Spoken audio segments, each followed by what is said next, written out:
ಮತ್ತು ನಮ್ಮ ಊರಿನವರು. ಆದರೆ ಅವರು ಮಾಡಿದ ಕೆಲಸ ಉಂಟಲ್ಲ ಅದ್ಭುತ ಸಾಧನೆ. ನಮ್ಮ ಮಸದಿಗೆ ಬೇಕಾದಂಥ ಕೆಲವು ಕೆಲಸ ಕಾರ್ಯಗಳು ಮುತ್ತಕ್ಷರ ಇಟ್ಕೊಂಡು ಹಾಗೆ ಆಗಬೇಕು, ಇದು ಹೀಗೆ ಆಗಬೇಕು, ಅದನ್ನು ಮಾಡ್ತೇನೆ ಅಂತ ನಮ್ಮ ಗೋವಿಂದ ಅಲವಾರಿ ಅವರು ಪಂಚಾಯತ್ನಲ್ಲಿ ಬಹಳ ಕೆಲಸವನ್ನು ಮಾಡಿ ತೋರಿಸಿಕೊಟ್ಟಿದ್ದಾರೆ. ಅವರು ಉಲ್ಲಾಸದಿದ್ದಾರೆ, ಅವರಿಂದ ಆಗಮಿಸಿದ್ದಾರೆ. ಅವರಿಗೆ ವಿಶೇಷವಾಗಿ ಸ್ವಾಗತ ಸುಸ್ವಾಗತ. ಭಗವಾನ್ ಸಾಗರದಂಡ ಶ್ರೀ ಆದೀಶ್ವರ ಸ್ವಾಮಿ ಬಸದಿ ಬಲ್ಲಾಡುಪೇಟೆ, ಮರ್ಕಂಜ ಗ್ರಾಮ, ಸುಳ್ಯ ತಾಲೂಕು. ಇದರ ಧಾಮ ಸಂರಕ್ಷಣೆ ಹಾಗೂ ಪ್ರತಿಷ್ಠಾ ಮಹೋತ್ಸವದ 10ನೇ ವಾರ್ಷಿಕೋತ್ಸವ ಸಂದರ್ಭದಲ್ಲಿ ಶ್ರೀ ಕೇಶವ ಪುರುಷ ಅಂಗಡಿ ಮಠರು ಅವರ ಸಾಧನೆಗೆ ಗೌರವ ಪೂರ್ವಕವಾಗಿ ಸಮರ್ಪಿಸುವ ಅಭಿನಂದನಾ ಪತ್ರ. ಆತ್ಮೀಯರೇ, ಕಾಯಕವೇ ಕೈಲಾಸ ಎಂದು ಕರೆಯಲ್ಪಡುವ ನೀವು ಮಾಡದ ಕೆಲಸವಿಲ್ಲ. ಸಿಮೆಂಟ್ ಕೆಲಸ, ಮಾಡಿನ ಕೆಲಸ, ವಿದ್ಯುತ್ ರಿಪೇರಿ, ಡೀಸೆಲ್ ಮೆಕ್ಯಾನಿಕ್ ಕೆಲಸ, ಪಂಪ್ ರಿಪೇರಿ, ಪ್ಲಂಬರ್, ಡ್ರೈವಿಂಗ್ ಇನ್ನಿತರ ಯಾವುದೇ ಕೆಲಸವನ್ನು ಸಮರ್ಥವಾಗಿ ನಿಭಾಯಿಸಿದ ನಮ್ಮೂರಿನ ವಿಶೇಷ ಶ್ರಮಿಕ ಪ್ರತಿಭೆ. ನೀವು ನಿರ್ವಹಿಸದ ಕೆಲಸವಿಲ್ಲ. ಪ್ರಾಮಾಣಿಕತೆ, ಸಹೃದಯತೆ ಜೊತೆಗೆ ಕಾಯಕವೇ ಕೈಲಾಸ ಎಂದು ಸಿಲುಕಿ ಅನುಗುಣವಾಗಿ ಊರಿನ ಬಸದಿ, ದೇವಾಲಯ, ದೈವಸ್ಥಾನ ಎಲ್ಲ ಕಡೆಯಲ್ಲಿಯೂ ಸೇವೆ ಸಲ್ಲಿಸಿರುವ ನಿಮ್ಮ ಕಾರ್ಯವನ್ನು ಗೌರವಿಸಿ ಬಸದಿಯ ಧಾಮ ಸಂರಕ್ಷಣೆ ದಶಮಾನೋತ್ಸವ ಸಂದರ್ಭದಲ್ಲಿ ಶ್ರಮಿಕ ರತ್ನ ಪ್ರಶಸ್ತಿಯನ್ನು ನೀಡಿ ಗೌರವಿಸುತ್ತಿದ್ದೇವೆ. ಇನ್ನು ಮುಂದೆಯೂ ತಮ್ಮ ಸೇವೆ ಇದೇ ರೀತಿ ಮುಂದುವರಿಯಲೆಂದು ಶುಭ ಹಾರೈಸುತ್ತಾ, ಸಹೃದಯ, ಸ್ನೇಹಜೀವಿ, ವಿನಯ ಸಂಪನ್ನರಾದ ದೈವ ಭಕ್ತರಾದ ತಮಗೆ ಭಗವಾನ್ ಸಾಗರದಂಡ ಶ್ರೀ ಆದೀಶ್ವರ ಸ್ವಾಮಿ ಹಾಗೂ ಮಹಾಮಾತೆ ಪದ್ಮಾವತಿ ಸನ್ಮಾನಗಳನ್ನು ಉಂಟು ಮಾಡಲೆಂದು ಹಾರೈಸುತ್ತಿದ್ದೇವೆ. ಧನ್ಯವಾದಗಳು. ಶ್ರೀಯುತ ತಿರುಪತಿಯವರ ಅಭಿನಂದನಾ ಪತ್ರವನ್ನು ವಾಚನ ಮಾಡಲಿದ್ದಾರೆ ಶ್ರೀಯುತ ಅಚಲ್, ಬೆಂಗಳೂರು. 1008 ಶ್ರೀ ಆದೀಶ್ವರ ಸ್ವಾಮಿ ಬಸದಿ ಬಲ್ಲಾಡುಪೇಟೆ, ಮರ್ಕಂಜ ಗ್ರಾಮ, ಸುಳ್ಯ ತಾಲೂಕು. ಇದರ ಧಾಮ ಸಂಪ್ರೋಕ್ಷಣ ಹಾಗೂ ಪ್ರತಿಷ್ಠಾ ಮಹೋತ್ಸವದ 10ನೇ ವಾರ್ಷಿಕೋತ್ಸವದ ಸಂದರ್ಭದಲ್ಲಿ ಶ್ರೀ ತಿರುಪತಿ ಮರ್ಕಂಜ ಇವರ ಸಾಧನೆಗೆ ಗೌರವಪೂರ್ವಕ ಸಮರ್ಪಿಸುತ್ತಾ ಆ ಅಭಿನಂದನಾ ಪತ್ರ ಇದು. ಆತ್ಮೀಯರೇ, PWD ಕಾಂಟ್ರಾಕ್ಟರ್ ಆಗಿ ಪರವೂರ ಊರುಗಳಲ್ಲಿ ರಸ್ತೆ, ಮೋರಿ, ತಡೆಗೋಡೆ ನಿರ್ಮಾಣದ ಮೂಲಕ ನಾಡಿನ ಸೇವೆ ಮಾಡುತ್ತಿರುವವರು ನೀವು. ಬಲ್ಲಾಡುಪೇಟೆ ಬಸದಿಯ ಎದುರುಭಾಗದ ತಡೆಗೋಡೆಯನ್ನು ಸರ್ಕಾರದ ಅನುದಾನದ ಮೂಲಕ ಕ್ಲಪ್ತ ಸಮಯದಲ್ಲಿ ಮಾಡಿಕೊಟ್ಟಿರುತ್ತೀರಿ. ಇನ್ನು ಮುಂದೆಯೂ ತಮ್ಮ ಸೇವೆ ಇದೇ ರೀತಿ ಮುಂದುವರಿಯಲೆಂದು ಶುಭ ಹಾರೈಸುತ್ತಾ, ಸಹೃದಯಿ, ಸ್ನೇಹಜೀವಿ, ವಿನಯ ಸಂಪನ್ನರಾದ ದೈವಭಕ್ತರಾದ ತಮಗೆ ಭಗವಾನ್ 1008 ಶ್ರೀ ಆದಿನಾಥ ಸ್ವಾಮಿ ಹಾಗೂ ಮಹಾಮಾತೆ ಪದ್ಮಾವತಿ ದೇವಿ ಸನ್ಮಂಗಳವನ್ನು ಉಂಟು ಮಾಡಲೆಂದು ಹಾರೈಸುತ್ತೇವೆ. ಧನ್ಯವಾದಗಳು. ಧನ್ಯವಾದಗಳು ಶ್ರೀಯುತ ಪ್ರದೀಪ್ ಮತ್ತು ಅಚಲ್ ಅವರಿಗೆ. ಅತಿಥಿಗಳು ಮುಂದೆ ಬಂದು ಸನ್ಮಾನ ಕಾರ್ಯಕ್ರಮವನ್ನು ನಡೆಸಿಕೊಡ್ಬೇಕಾಗಿ ವಿನಂತಿಪೂರ್ವಕವಾಗಿ ಕೇಳಿಕೊಳ್ಳುತ್ತಾ ಇದ್ದೀವಿ.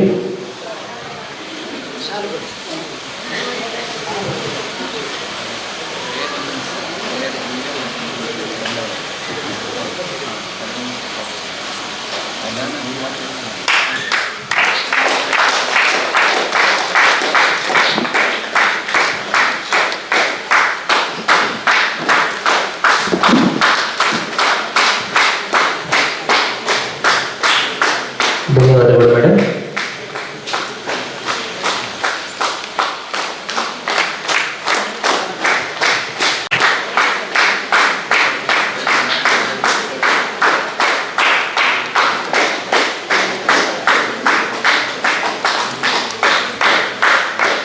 ಫಲ ಮತ್ತು ಸ್ಮರಣಿಕೆಯನ್ನು ಕೊಟ್ಟು ಸನ್ಮಾನಿಸಬೇಕಾಗಿ ವಿನಂತಿಸಿಕೊಳ್ತಾ ಇದ್ವಿ.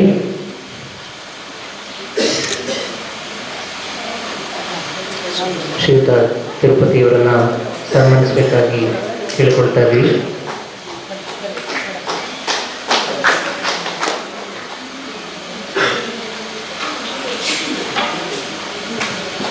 ಶಾಲು, ಫಲ, ಪುಷ್ಪ ಹಾಗೂ ಸ್ಮರಣಿಕೆಯೊಂದಿಗೆ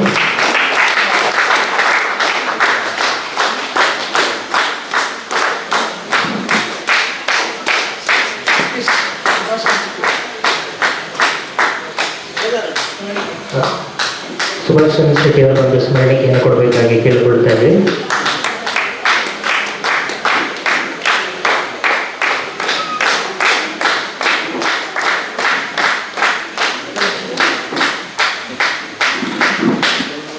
ಈಗ ಜೋರು ಚಪ್ಪಾಳೆ ಬರಲಿ.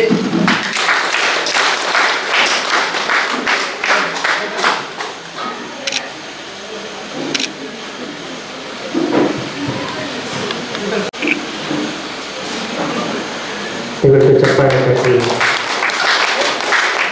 ಸ್ವಾಗತಿಸಿ.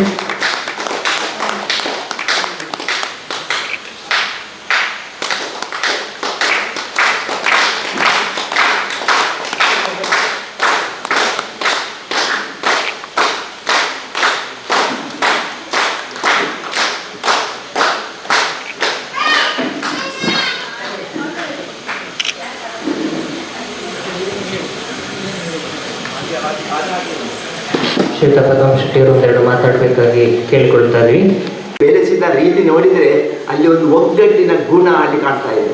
ಕುಣಿದು ಭಜನೆ ಮಾಡಿ ಅವರು ಭಜನೆ ಕುಣಿದು ಭಜನೆ ಮಾಡುವುದು ಯಶಸ್ವಿ ಅವರೇ ಇಬ್ಬರು ಸೇರಿ ನಮ್ಮ ಈ ಜೈನ ಸಮಾಜಕ್ಕೆ ಒಂದು ಕೆಲಸ ಮಾಡಿದ್ದಾರೆ. ಅವರು ಮೈಸೂರಿಂದ ಬಂದಿದ್ದಾರೆ, ಈ ಕಾರ್ಯಕ್ರಮ ಬರಲೇಬೇಕು ಅಂತ ಹೇಳಿದ್ದೇನೆ, ಬಂದಿದ್ದಾರೆ. ವಿಶೇಷವಾದ ಅಭಿನಂದನೆಯನ್ನು ಅವರಿಗೆ ಇಷ್ಟು ಜನ ಊರಿನ ಪರವಿನ ಜೈನ ಸಮಾಜದವರೆಲ್ಲರಿದ್ದಾರೆ. ವಿಶೇಷವಾದ ವ್ಯಕ್ತಿ ಮೈಸೂರಿನಲ್ಲಿ ತನ್ನ ಜೀವನವನ್ನು ನಡೆಸ್ತಾ ಇದ್ದಾರೆ. ಆದರೆ ಈ ವಾರಕ್ಕೆ ಒಂದು ಸಲ ಭಜನೆ ಆಗ್ತದೆ, ಮೈಸೂರಿಂದ ಬಂದು ಹೋಗ್ತಾರೆ. ನೋಡಿ ಎಷ್ಟು ಭಕ್ತಿ, ಅಂಥ ವ್ಯಕ್ತಿ ಆ ಭಕ್ತಿಯ ಮೂಲಕ ನಮಗೆ ಶಕ್ತಿ ಸಾಕುತ್ತಿದ್ದಾರೆ. ಅದರಿಂದ ವಿಶೇಷವಾಗಿ ಈ ಸಂದರ್ಭದಲ್ಲಿ ತುಂಬ ಹೃದಯದಿಂದ ದಶಮಾನೋತ್ಸವಕ್ಕೆ ಅಭಿನಂದಿಸ್ತಾ ಇದ್ದೇನೆ.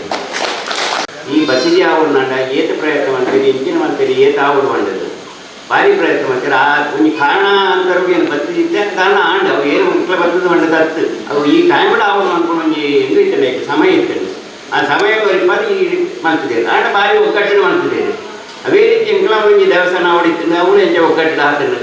ಆ ದೇವರನ್ನ ಪ್ರತಿ ನಮ್ಮ ನೆನೆದೊಂದು ಇತ್ತಂಡ ನಮ್ಮ ಮಕ್ಕಳ ಕೆಲಸ ಏಪಲವು ಎಟ್ಟೆ ರೀತಿ ನಡ್ಕೊಂಡು ಎಟ್ಟೆ ರೀತಿ ಹಾಕೊಂಡು ಮಾಡಿದ್ದು ಇವೇ ಎರಡು ಉದಾಹರಣೆ. ದಾಂಡ ಎಂಗಳು ಇತ್ತೇಳ್ದತ್ತು ಎಂಗಳು ಅಂಬೇರ್ನ ಕಾಲುವುದು ಸಣ್ಣ ಎಂಗಳು ಒಟ್ಟಿಗೆ ಅಕ್ಕಳು ಒಟ್ಟಿಗೆ ಇದ್ದಾನೆ ವೈದ್ಯ ಎಂಗಳು ಒಟ್ಟಿಗೆ ಇದ್ದಾನೆ ಅಕ್ಕಳು ಒಂದು ಗ್ಲಾಸ್ ನೀರೆಲ್ಲ ಬರದೆ ಬೇಕು ಅಂದರೆ ಒಂದು ನೀರ ಕಾಫಿ ಚಾ ಬರದೆ ಹೋಗೋಣಕ್ಕೆ ಬರ್ತದೆ. ಅಲ್ಲಿ ಈ ನನ್ನೆಲ್ಲ ಎಂಗ್ಲ ನೆನಪುಡು ದೀವೋಡು ಎಂಗಳ ಜೋಕುಲ್ಲ ಅಂತೇಳಿ ನೆನಪು ದೀವ ನೋಡು ಪ್ರತಿಯೊಬ್ಬರಲ್ಲ ಎಂಗ್ಲ ಆ ಕುಟುಂಬ ಈ ಕುಟುಂಬ ಅಕ್ಕಳ ಫ್ಯಾಮಿಲಿ ಎಂಗ್ಲ ಫ್ಯಾಮಿಲಿ ಮಾಡಿರುತ್ತೆ. ಒಂದೇ ಒಗ್ಗಟ್ಟಿನ ತುಂಬ ಈ ಆದೀಶ್ವರ ರಾಮ ಎಂಗ್ಲ ನಡಪಾಡು ಮಾಡಿದ್ರೆ ಏನು ಮಾಡ್ತೀವಿ ಎರಡು ಕೇಳಿ 10ನೇ ವಾರ್ಷಿಕೋತ್ಸವ ಈ ಶುಭ ಸಮಾರಂಭದಲ್ಲಿ ಅಧ್ಯಕ್ಷತೆಯನ್ನು ವಹಿಸ್ಕೊಂಡಿರ್ತಕ್ಕ ನನ್ನನ್ನು ದೂರವಾಣಿ ಮುಖಾಂತರ ಕೇಳೋದಾಗ ನಾನು ಬರ್ತೇನೆ ಅಂತ. ಯಾಕಂದರೆ ಈ ಮಲೆನಾಡು ಪೇಟೆಯ ನಾಗ್ಮಾರ್ ಶೆಟ್ಟರವರ ಮನೆಗೂ ನನಗೂ ಒಂದು ಅವಿಭಾಗವಾದಂಥ ಸಂಬಂಧ. ಕಾರಣ ನಾನು 1987ರಲ್ಲಿ ಆಗ ತಾನೇ ಕಾಲೇಜ್ ಬಿಟ್ಟು ಬಂದು ಜಿಲ್ಲಾ ಪರಿಷತ್ತಿಗೆ ಸ್ಪರ್ಧೆ ಮಾಡಿದ. ಈ ಮರ್ಕಂಜ ಗ್ರಾಮ ನಮ್ಮ ಜಿಲ್ಲಾ ಪರಿಷತ್ತಿನ ಕ್ಷೇತ್ರದಲ್ಲಿತ್ತು, ಗುತ್ತಿಗಾರ ಜಿಲ್ಲಾ ಪರಿಷತ್ ಕ್ಷೇತ್ರದಲ್ಲಿ.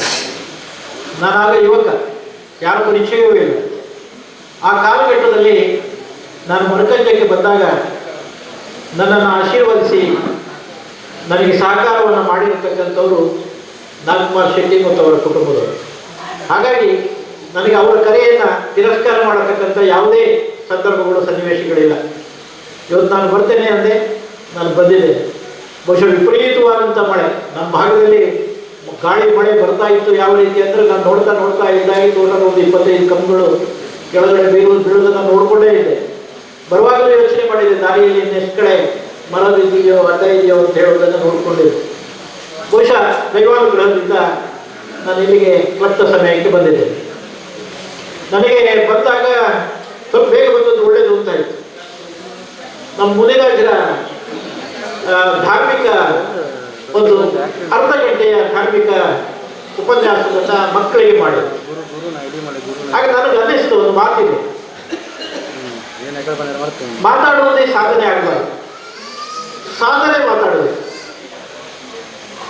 ಬಹುಶಃ ನಮಗೆ ರಾಜಕಾರಣಿಗಳಿಗೆ ಮಾತಾಡುವುದೇ ಸಾಧನೆ, ಆದರೆ ಅಂತಹ ಜ್ಞಾನಿಗಳಿಗೆ ಅವರ ಸಾಧನೆಯೇ ಮಾತಾಡ್ತಾರೆ.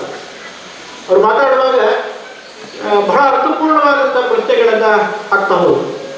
ಆಗಲೇ ನಾನು ಆಲೋಚನೆ ಮಾಡಿದೆ, ಇವರು ಹಿಂದೆ ಪ್ರಾಧ್ಯಾಪಕರಾಗಿದ್ದಿರಬೇಕು ಅಂತ. ಮತ್ತೆ ಅವರು ಹೇಳ್ಕೊಂಡ್ರು, ನಾನು ಪ್ರಾಧ್ಯಾಪಕನಾಗಿದ್ದೆ. ಬಹುಶಃ ಇಂಥ ಸನ್ನಿವೇಶಗಳಲ್ಲಿ ನಾನು ಆ ಮಕ್ಕಳನ್ನು ನೋಡ್ತಾ ಇದ್ದೆ. ಕೂತಿದ್ದಂಥ ಮಕ್ಕಳು ಬಹಳ ಸುಸಂಸ್ಕೃತ ಮಕ್ಕಳು ಅವರು ಅಂತ ಯೋಚನೆ ಮಾಡಿದ್ರು.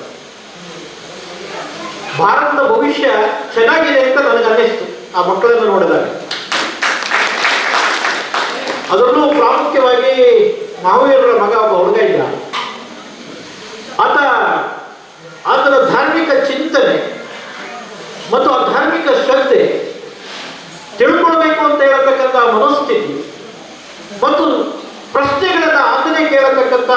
ಮನೋಸ್ಥೈರ್ಯ ಇದು ಬಹಳ ಮೆಚ್ಚುಗೆಯಿಂದ ನನಗೆ ನೀಡಿತು ಅಂತ ಹೇಳೋದನ್ನ ನಾನು ಈ ಸಂದರ್ಭದಲ್ಲಿ ಹೇಳ್ತೀನಿ. ಅದೇ ರೀತಿ ಇನ್ನೋರ್ವ ಹುಡುಗನನ್ನ ನೋಡಿದೆ ನಾನು, ಆಯುಷ್ಯ. ಅವನನ್ನು ನೋಡುವಾಗ ನನಗೆ ನನ್ನ ಬಾಲ್ಯ ನೆನಪಾಯಿತು. ಬಹಳ ಚೂಟಿ ಇದ್ದ, ತುಂಟ ಇದ್ದ. ಬಹುಶಃ ನನಗನ್ನಿಸ್ತು ಮುಂದೊಂದು ದಿನ ಇವ ನನ್ನ ಹಾಗೆ ಸಾಮಾಜಿಕ ಮತ್ತು ರಾಜಕೀಯ ಜೀವನದಲ್ಲಿ ಇರ್ತಾನೆ ಅಂತ ನಾನು ಭಾವಿಸಿದೆ. ಯಾಕಂದ್ರೆ ಚಿಕ್ಕ ವಯಸ್ಸಿನಲ್ಲಿ ಇರತಕ್ಕಂಥ ಒಂದು ಗುಣಗಳಿದೆ, ಪ್ರತಿಭೆ ಮಗ, ಅದು ನಿಜವಾಗಿ ಮುಂದೆ ಅದುವೇ ಹೊರಗೆ ಬರ್ತಕ್ಕಂಥದ್ದು. ಈಗ ನಾವು ನೋಡಿದ್ರೆ ಸಮಾಜದಲ್ಲಿ ಇರತಕ್ಕಂಥ ಸಾಮಾಜಿಕ ಮತ್ತು ರಾಜಕೀಯ ಅಥವಾ ಇನ್ನಿತರ ಸಾಂಸ್ಕೃತಿಕ ವಿಚಾರಗಳಲ್ಲಿ ಮುನ್ನಡೆಯಲ್ಲಿ ಇರತಕ್ಕಂಥವರು ಶಾಲಾ ಕಾಲೇಜುಗಳಲ್ಲಿ ಹಿಂದಿನ ಬೆಂಚಿನಲ್ಲೇ ಇದ್ದವರು. ಯಾಕಂದ್ರೆ ಆ ಒಂದು ಮನಸ್ಥಿತಿ ನಮ್ಮಲ್ಲಿ ಯಾವಾಗ ಬೆಳೀತದೆ ಅದು ಮತ್ತೆ ಮುಂದೆ ಆ ಧೈರ್ಯವೂ ಬರ್ತದೆ ಸಮಾಜದಲ್ಲಿ. ನನಗೆ ನಾಗಕುಮಾರ್ ಶೆಟ್ಟರವರ ಈ ಮನೆತನದ ಮೇಲೆಯೂ ಕೂಡ ಅದೇ ಅಪಾರವಾದಂಥ ಗೌರವ. ಅವರ ಇಡೀ ಮನೆತನ ಸಾಮಾಜಿಕ ಕಳಕಳಿಯನ್ನು ಹೊಂದಿರತಕ್ಕಂಥ ಒಂದು ಮನೆತನ. ಬಹುಶಃ ನಾನು ಜಿಲ್ಲಾ ಪರಿಷತ್ ಸದಸ್ಯನಾದ ಮೇಲೆ ಅವರು ಈ ಗ್ರಾಮದ ಪಂಚಾಯತ್ ಅಧ್ಯಕ್ಷರಾಗಿ ನಿರಂತರವಾದಂತಹ ಸಂಪರ್ಕವನ್ನು ಇಟ್ಕೊಂಡಿದ್ದರು. ಯಾವ ಸಂದರ್ಭದಲ್ಲೂ ಕೂಡ ಅವರು ಬಂದು ನನ್ನ ಮನೆಗೆ ಏನಾಗಬೇಕು, ನನ್ನ ಸಮಸ್ಯೆಗಳೇನು ಅಂತ ಹೇಳೋದನ್ನು ಒಂದು ದಿನವೂ ಅವರು ಹೇಳಿದಂಥದ್ದಿಲ್ಲ. ಪ್ರತಿ ಸಲ ಬಂದಾಗಲೂ ನನ್ನ ಗ್ರಾಮಕ್ಕೆ ಏನಾಗಬೇಕು, ನನ್ನ ಗ್ರಾಮದ ಜನರಿಗೆ ಏನು ಮಾಡಬೇಕು ಅನ್ನೋದನ್ನೇ ಅವ್ರು ಮಾತಾಡ್ತಾ ಇದ್ರು. ಬಹುಶಃ ಒಂದು ಘಟನೆ ಇವತ್ತು ನನಗೆ ನೆನಪಾಗ್ತಾ ಇದೆ, ಬಹುಶಃ ಅವರಿಗೂ ನೆನಪಿರಬಹುದು. ನಮ್ಮ ಇಲ್ಲಿಯ ಮಿರುಗೂರು ದೇವಸ್ಥಾನ, ಈ ದೇವಸ್ಥಾನದ ಪುನರ್ನಿರ್ಮಾಣ ಆಗುವಂತಹ ಸಂದರ್ಭದಲ್ಲಿ ದೇವಸ್ಥಾನಕ್ಕೆ ಅಂತಲೇ ಒಂದು ದೊಡ್ಡ ಮರವನ್ನು ಬೆಳೆಸಿದ್ರು, ಬಹಳ ದೊಡ್ಡ ಮರ. ಆ ಮರವನ್ನು ದೇವಸ್ಥಾನದ ಜೀರ್ಣೋದ್ಧಾರ ಸಂದರ್ಭದಲ್ಲಿ ಕಡಿತಾರೆ. ಕಡಿದ ತಕ್ಷಣ ಊರಲ್ಲೇ ಯಾರೋ ಒಬ್ರು ಅದ್ರ ಮೇಲೆ ಕಂಪ್ಲೇಂಟ್ ಮಾಡ್ತಾರೆ. ಕಂಪ್ಲೇಂಟ್ ಮಾಡಿದಾಗ ಫಾರೆಸ್ಟರು ಆನೆ ತಗೊಂಡು ಇಲ್ಲಿಗೆ ಬರ್ತಾರೆ ದೇವಸ್ಥಾನದ ಎದುರು. ಅದನ್ನು ಡಿಪೋಕ್ಕೆ ಶಿಫ್ಟ್ ಮಾಡಲಿಕ್ಕೆ ಯಾವಾಗ ಆನೆ ತಗೊಂಡು ಇಲ್ಲಿಗೆ ಬರ್ತಾರೆ, ಎಲ್ಲರನ್ನ ಸೇರಿಸಿ ಅದನ್ನು ವಿರೋಧ ಮಾಡ್ತಾರೆ. ಮಾಡಿ ಅರ್ಧ ಗಂಟೆಯಲ್ಲಿ ಒಂದು ವ್ಯಾನಿನ ತುಂಬ ಅವರದ್ದು ವ್ಯಾನ್ ಇದ್ದಾರೆ, ಸುಳ್ಯ ಮತ್ತು ಮರ್ಕಂಜದ ಸರ್ವಿಸ್ ವ್ಯಾನ್ ಇತ್ತು. ಆ ವ್ಯಾನಲ್ಲಿ ಊರವರನ್ನೆಲ್ಲ ತುಂಬಿಕೊಂಡು ನನ್ನ ಮನೆ ಬಾಗಿಲಿಗೆ ಬಂದರು. ನಾವು ಆ ಮರವನ್ನು ಬಿಡ್ಲಿಕ್ಕೆ ಸಾಧ್ಯವೇ ಇಲ್ಲ, ಅದು ನಮ್ಮ ದೇವಸ್ಥಾನಕ್ಕೆ ಸಂಬಂಧಪಟ್ಟಿರ್ತಕ್ಕಂಥದ್ದು, ಅದನ್ನು ಡಿಪೋಕ್ಕೆ ಹೋಗ್ಲಿಕ್ಕೆ ನಮ್ಮ ಜೀವ ಇದ್ರೆ ಬಿಡೋದಿಲ್ಲ, ನೀವು ಅದನ್ನು ಸರ್ಕಾರದಿಂದ ನಮ್ಗೆ ಒದಗಿಸಿಕೊಡಬೇಕು. ನಾನು ತಕ್ಷಣ ಅವ್ರ ಜೊತೆ ಹೋದೆ. ಆಗ ರಮಾನಾಥ್ ರೈ ಅವರು ಮಂತ್ರಿಗಳಾಗಿದ್ದರು. ರಮಾನಾಥ್ ರೈ ಅವರು ಐಬಿಗೆ ಬಂದಿದ್ದರು ಸುಳ್ಯಕ್ಕೆ ಅದೇ ದಿನ. ಯಾವುದಕ್ಕೂ ಒಂದು ದೈವ ಸಂಕಲ್ಪ ಬೇಕು ಅಂತ ಹೇಳೋದಕ್ಕೆ ನಾನು ಅದೇ ದಿನ ರಮಾನಾಥ್ ರೈ ಅವರು ಐಬಿಗೆ ಬಂದಿದ್ದರು. ನಾನು ಇವರನ್ನೆಲ್ಲ ಕರ್ಕೊಂಡು ಅಲ್ಲಿ ಹೋಗಿ ನಾನು ಏನು ಮಾಡೋದು, ಇಲ್ಲೇನು ಮಾಡಿದ್ದಾನೆ ಅವನು, ಫಾರೆಸ್ಟ್ ಒಂದು ಕಂಪ್ಲೇಂಟನ್ನು ಲಾಂಚ್ ಮಾಡಿದ್ದಾರೆ, ನನ್ನ ಕರ್ತವ್ಯಕ್ಕೆ ಅಡ್ಡಿ ಮಾಡಿದ್ದಾನೆ ಅಂತ. ಇದನ್ನು ಹೇಗೆ ಬಂದ್ ಮಾಡೋದು? ಆಗ ನನಗೆ ಕಂಡಿದ್ದು, ಆಗ ಒಬ್ಬರು ರೇಂಜರ್ ಏನಿದ್ರು, ಅವರು ಮುಸ್ಲಿಂ ಸಮುದಾಯಕ್ಕೆ ಸೇರಿರತಕ್ಕಂಥ ರೇಂಜರ್, ಅವರ ಹೆಸರು ನಾನು ಮರ್ತಿದ್ದೇನೆ, ಬಟ್ ಅವರು ಮುಸ್ಲಿಂ ಸಮುದಾಯಕ್ಕೆ ಸೇರಿರತಕ್ಕಂಥ ಒಬ್ಬ ರೇಂಜರ್. ನಾನು ರಮಾನಾಥ್ ರೈ ಅವ್ರ ಹತ್ರ ಹೇಳಿದೆ, ನೋಡಿ ಇದು ನಾಳೆ ಒಂದು ರೀತಿ ಏನು ಹಿಂದೂ ಮುಸ್ಲಿಂ ಅನ್ನತಕ್ಕಂಥ ಭಾವನೆಯಿಂದ ಇಡೀ ಊರು ಅಶಾಂತಿಯಿಂದ ಹೋಗತಕ್ಕಂಥ ಒಂದು ಸಂದರ್ಭ ಇದೆ. ಆದ್ದರಿಂದ ಊರವರ ಮೇಲೆ ಹಾಕಿರ್ತಕ್ಕಂಥ ಕೇಸನ್ನು ಹಿಂದಕ್ಕೆ ಕೊಡಬೇಕು, ಆಮೇಲೆ ಸರ್ಕಾರದಿಂದ ಆ ಮರವನ್ನು ಕೊಡೋದಕ್ಕೆ ಸಹಕಾರ ಮಾಡಬೇಕು.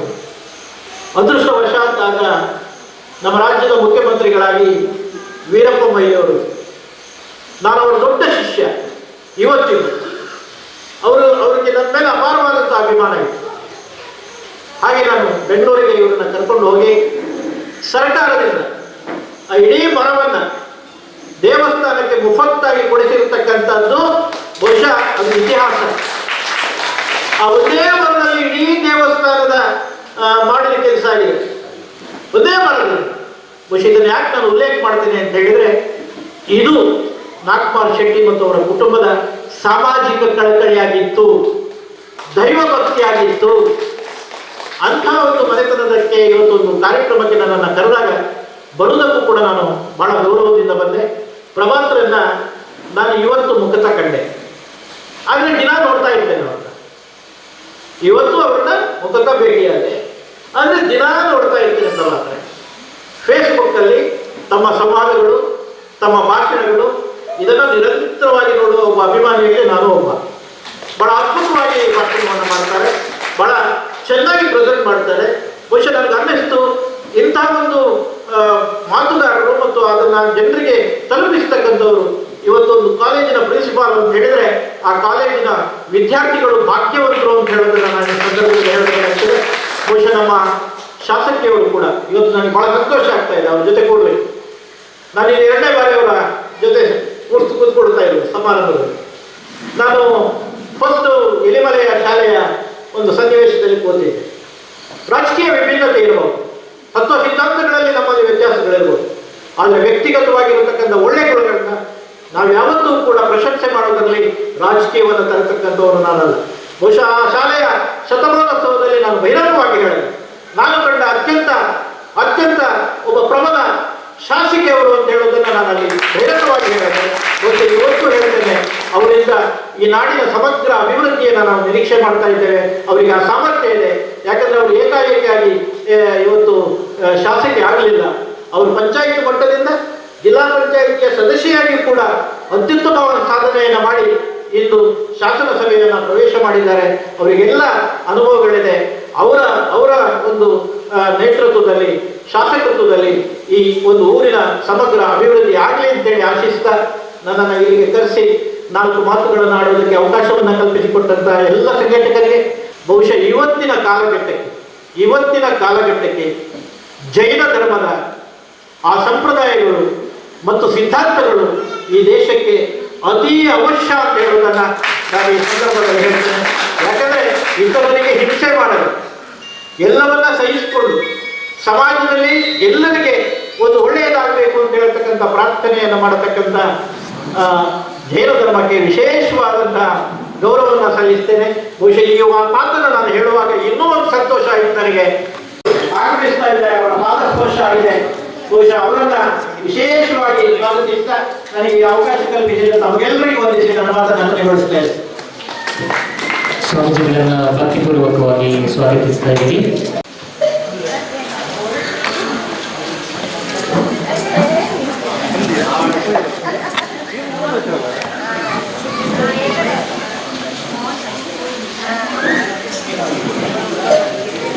ನಾನು ಆಗ ಹೇಳಿದೆ, ಪುಣ್ಯ ಪ್ರಭಾವ ಅಂದ್ರೆ ಅಲ್ಲ ಅಂತ ಹೇಳಿದ್ರಲ್ಲ, ಪುಣ್ಯ ಪ್ರಭಾವದ ಪ್ರಭಾವ ಇಲ್ಲಿ ಬೀರಿದೆ ನೋಡಿ. ಬೆಳಿಗ್ಗೆ 7:35ಕ್ಕೆ ಕಾರ್ಕಳದ ಲಲಿತಗಿರಿ ಭಟ್ಟಾರಕ ಮಹಾಸ್ವಾಮೀಜಿಯವರು ಆಗಮಿಸಿದ್ದಾರೆ. ಆ ಕ್ಷಣ ಬಿಡಿ, ಈ ಕ್ಷಣ ಕಾರ್ಯಕ್ರಮಕ್ಕೆ ಪ್ರೋತ್ಸಾಹವನ್ನು ಕೊಟ್ಟಿರುವಂತಹ ಚಾಲ್ಬಿಡ್ತಿ ಭಟ್ಟಾರಕ ಮೂಡಬಿದ್ದೆ ಸ್ವಾಮೀಜಿಯವರಿಗೆ ವಿಶೇಷವಾದ ಸ್ವಾಗತ, ಸುಸ್ವಾಗತ. ಪ್ರೀತಿಪೂರ್ವಕವಾಗಿ ಸ್ವಾಗತಿಸ್ತಾ ಇದ್ದೀವಿ.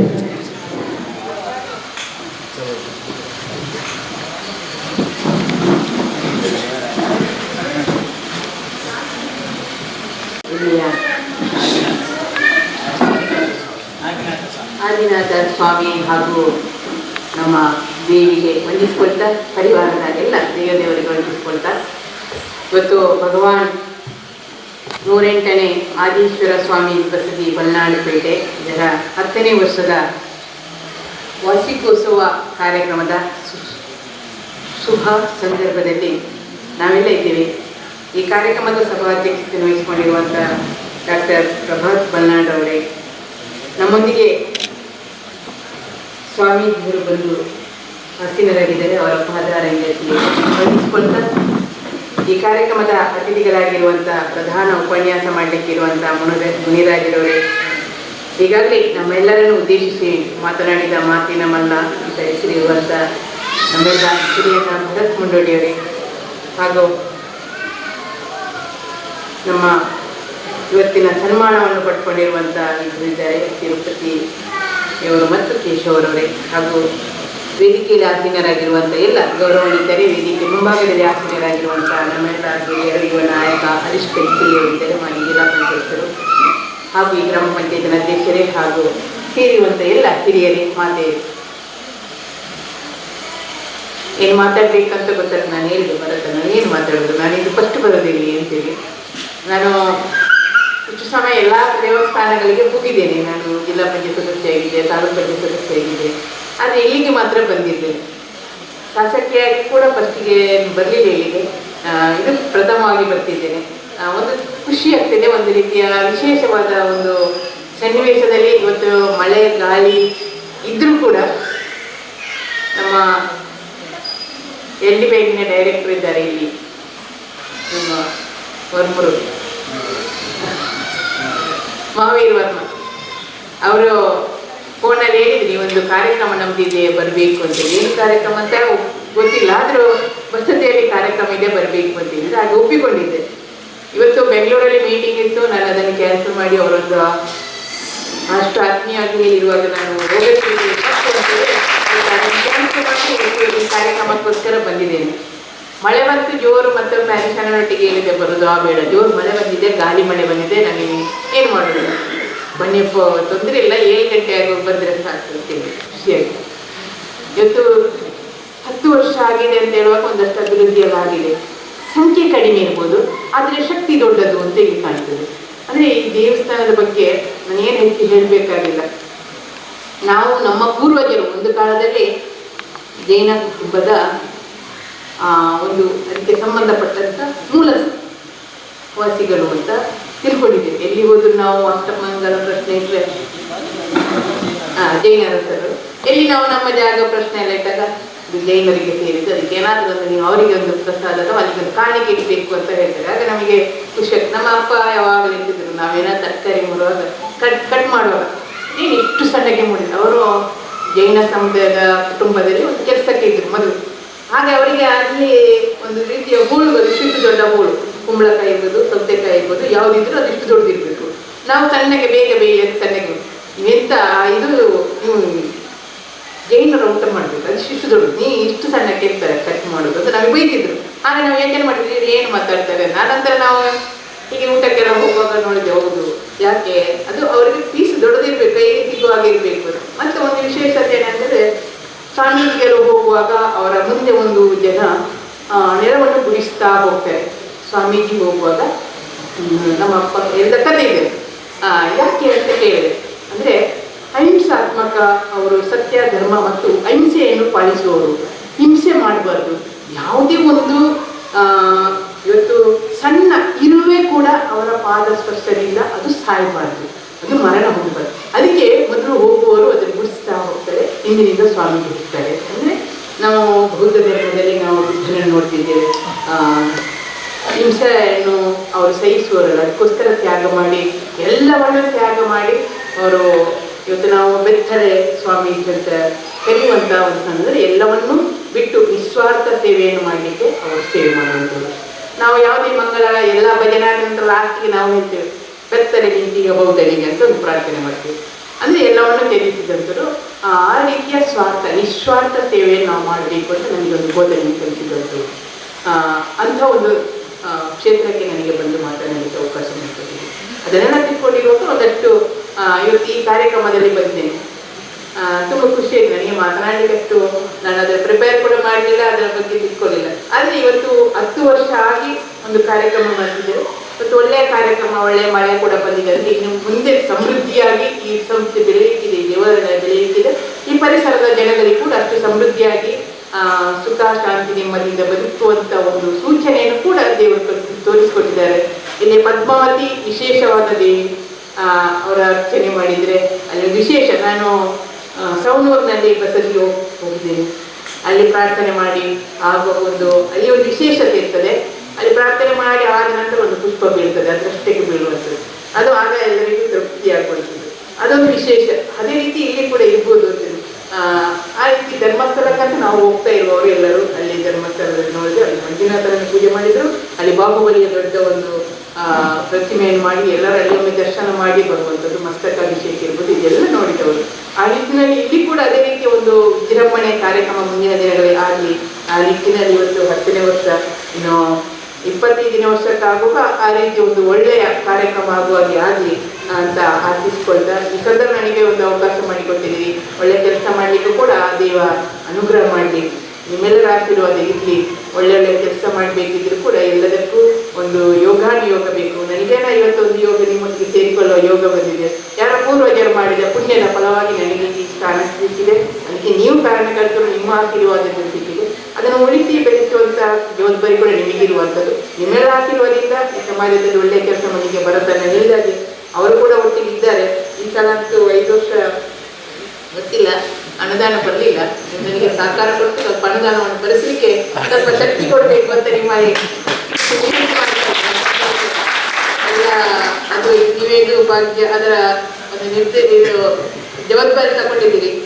ಅದನ್ನೆಲ್ಲ ಸ್ವಲ್ಪ ಕಡಿತಗೊಳಿಸಿ ನನಗೆ ಅನುದಾನ ಒಂದು ಸ್ವಲ್ಪ ಜಾಸ್ತಿ ಕೊಟ್ಟರೆ ಒಳ್ಳೆಯದು, ಎಲ್ಲರಿಗೂ ಸಮಾನ ರೀತಿಯಲ್ಲಿ ಆಗ್ತದೆ ಅನ್ನೋ ನಿಟ್ಟಿನಲ್ಲಿ ನೀವು ನನ್ನೊಟ್ಟಿಗೆ ಸಹಕರಿಸಬೇಕು. ನೀವು ನನಗೊಂದು ಅಣ್ಣ, ಹರೀಶ್ ಅಣ್ಣ ಇದ್ದಾರೆ, ನೀವೊಂದು ಅಣ್ಣ, ಇಬ್ಬರು ಅಣ್ಣನವರು, ಕಂಜಿಪಿಳ್ಳಿ ಮತ್ತು ಭರತ್ ಅಣ್ಣನ. ಭರತ ತಂಡದಲ್ಲಿ ಇರುವಂಥ ನಾವೆಲ್ಲ ಭಾರತದವರು. ಆದ್ದರಿಂದ ನಾವು ಸಂಸ್ಕಾರ ಸಂಸ್ಕೃತಿಯಿಂದ ಬೆಳೆದು ಬಂದವರು. ಅಲ್ಲಿ ಪದ್ಯ ಹೇಳುವಾಗ, ಪ್ರಾರ್ಥನೆ ಹೇಳುವಾಗ ಹೇಳಿದ್ರು, ಸ್ತ್ರೀಗೆ ಭಾರಿ ಖುಷಿ ಇದೆ ಅಂತ ಹೇಳಿದ್ರು. ನಾನಿದ್ದೆ ನೀವು ಮತ್ತೆ ಕೂಡ ರಾಜಕೀಯದಲ್ಲಿ ಇಲ್ಲದೆಲ್ಲ ಇಲ್ಲ, ಇಲ್ಲಿ ಧರ್ಮ ಅಲ್ಲ, ನಾವು ಇಲ್ಲಿ ಪ್ರಾರ್ಥನೆ ಮಾಡಿಕ್ಕೆ ದೇವರಲ್ಲಿ ಅದೆಲ್ಲ ಇಲ್ಲ ಅಂತ ಹೇಳಿದ್ರು. ಅವರು ತಾವರೆ ತಾವರೆ ಅಂತ ಹೇಳುವಾಗ ಇಲ್ಲಿಗೆ ಆಗದೆ ನಾಮರೆ ಪದ್ಯ ಹೇಳುವಾಗ ನಾನು ಇದು ರಾಜ್ಯಕ್ಕೆ ಇಲ್ಲಿ ಮಾತ್ರ, ಇಲ್ಲಿ ಧರ್ಮ ಅಲ್ಲ, ಧಾರ್ಮಿಕತೆ ಅಂತ ಹೇಳಿದೆ. ನನಗೆ ಖುಷಿ, ನಾವು ಕಮ್ಮನ ಅಂತ ಹೇಳುದು ಅಂತ ಅವರಿಗೆ ಸಮಾಧಾನಕ್ಕೋಸ್ಕರ ಹೇಳಿದೆ. ನಾವು ತಾವರೆ ಅಂತ ಹೇಳುದಿಲ್ಲ, ಕಮ್ಮಲದ ಚಿಹ್ನೆಗೆ ಮಾತಾಡಿದೆ ಅಂತ ಹೇಳುದು. ಅವ್ರು ಹೇಳ್ತಕ್ಕೆ ತಮಾಷೆ ಹೇಳಿದೆ, ಇಂಜೆಕ್ಷನ್ ಮುಗ್ದಿದೆ, ಇನ್ನೇನು ಮಾತನಾಡೋದಕ್ಕೆ ತೊಂದರೆ ಹಾಗೆ ಅಂತ ಹೇಳಿದೆ. ಅದರಿಂದ ಪದ್ಮಾವತಿ ಆಶೀರ್ವಾದ ನಮಗೆಲ್ಲರಿಗೆ ಇರಲಿ. ಮುಂದೆ ನಮ್ಮ ಈ ಊರೆಲ್ಲ ಪದ್ಮದ ಹಾಗೆ ಅರಳುತ್ತಾ ಬರಲಿ, ಒಳ್ಳೊಳ್ಳೆಯ ಕಾರ್ಯಕ್ರಮಗಳಲ್ಲಿ ಆಗಲಿ, ಎಲ್ಲರೂ ಖುಷಿ ಖುಷಿಯಾಗಿ ಸಂತೋಷವಾಗಿ, ನಮ್ಮಲ್ಲಿ ಯಾವುದೇ ದ್ವೇಷ ಇಲ್ಲದೆ, ವಿಜಯ ಬುದ್ಧನದು ಕೂಡ ಅದೇ, ಯಾರಲ್ಲಿ ದ್ವೇಷ ಇಟ್ಕೊಳ್ಬಾರ್ದು, ಎಲ್ಲರನ್ನು ಪ್ರೀತಿಯಿಂದ ಕಾಣಬೇಕು ಎನ್ನುವಂಥದ್ದು. ಆದ್ದರಿಂದ ಭರತಣ್ಣ ಮತ್ತು ನಾನು ಒಟ್ಟಿಗೆ ಪ್ರೀತಿಯಿಂದ, ಯಾವುದೇ ದ್ವೇಷ ಇಲ್ಲದೆ ಒಟ್ಟಿಗೆ ಕೆಲಸ ಮಾಡು, ನಾವೆಲ್ಲ ಒಟ್ಟಾಗಿ ಸೇರಿ ಕೆಲಸ ಮಾಡಿ ಈ ಊರು, ಈ ನಮ್ಮ ಕ್ಷೇತ್ರವನ್ನು ಅಭಿವೃದ್ಧಿ ಪಡಿಸಲಿಕ್ಕೆ ಪದ್ಮಾವತಿ ಮತ್ತು ಭಗವಾನ್ ಆದಿಶೇಶ್ವರನ ಆಶೀರ್ವಾದ ನಮಗೆಲ್ಲರಿಗೂ ಇರಲಿ ಅಂತ ಆಶಿಸುತ್ತಾ ಅವಕಾಶಕ್ಕಾಗಿ ವಂದಿಸಿದ್ದೇನೆ. ಧನ್ಯವಾದ. ಕುಮಾರಿ ಭಾಗ್ಯದ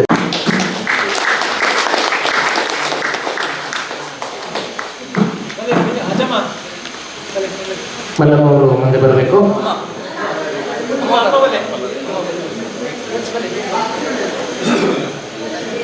ಶ್ರೀಮತಿ ಪ್ರಸನ್ನ ದಯವಿಟ್ಟು ಮುಂದೆ ಬರಬೇಕು.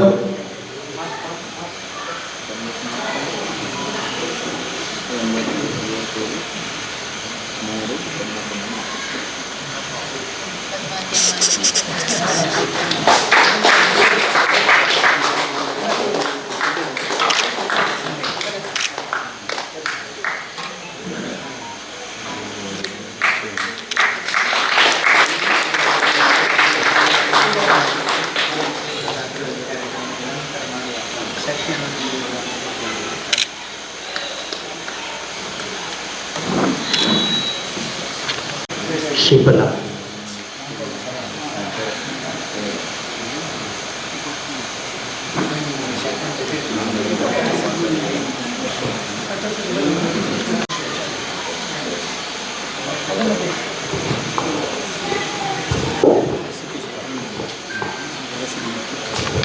संयुक्तं नित्यं ध्यायन्ति योगिनः कामदं मोक्षदं चैव ओंकाराय नमो नमः।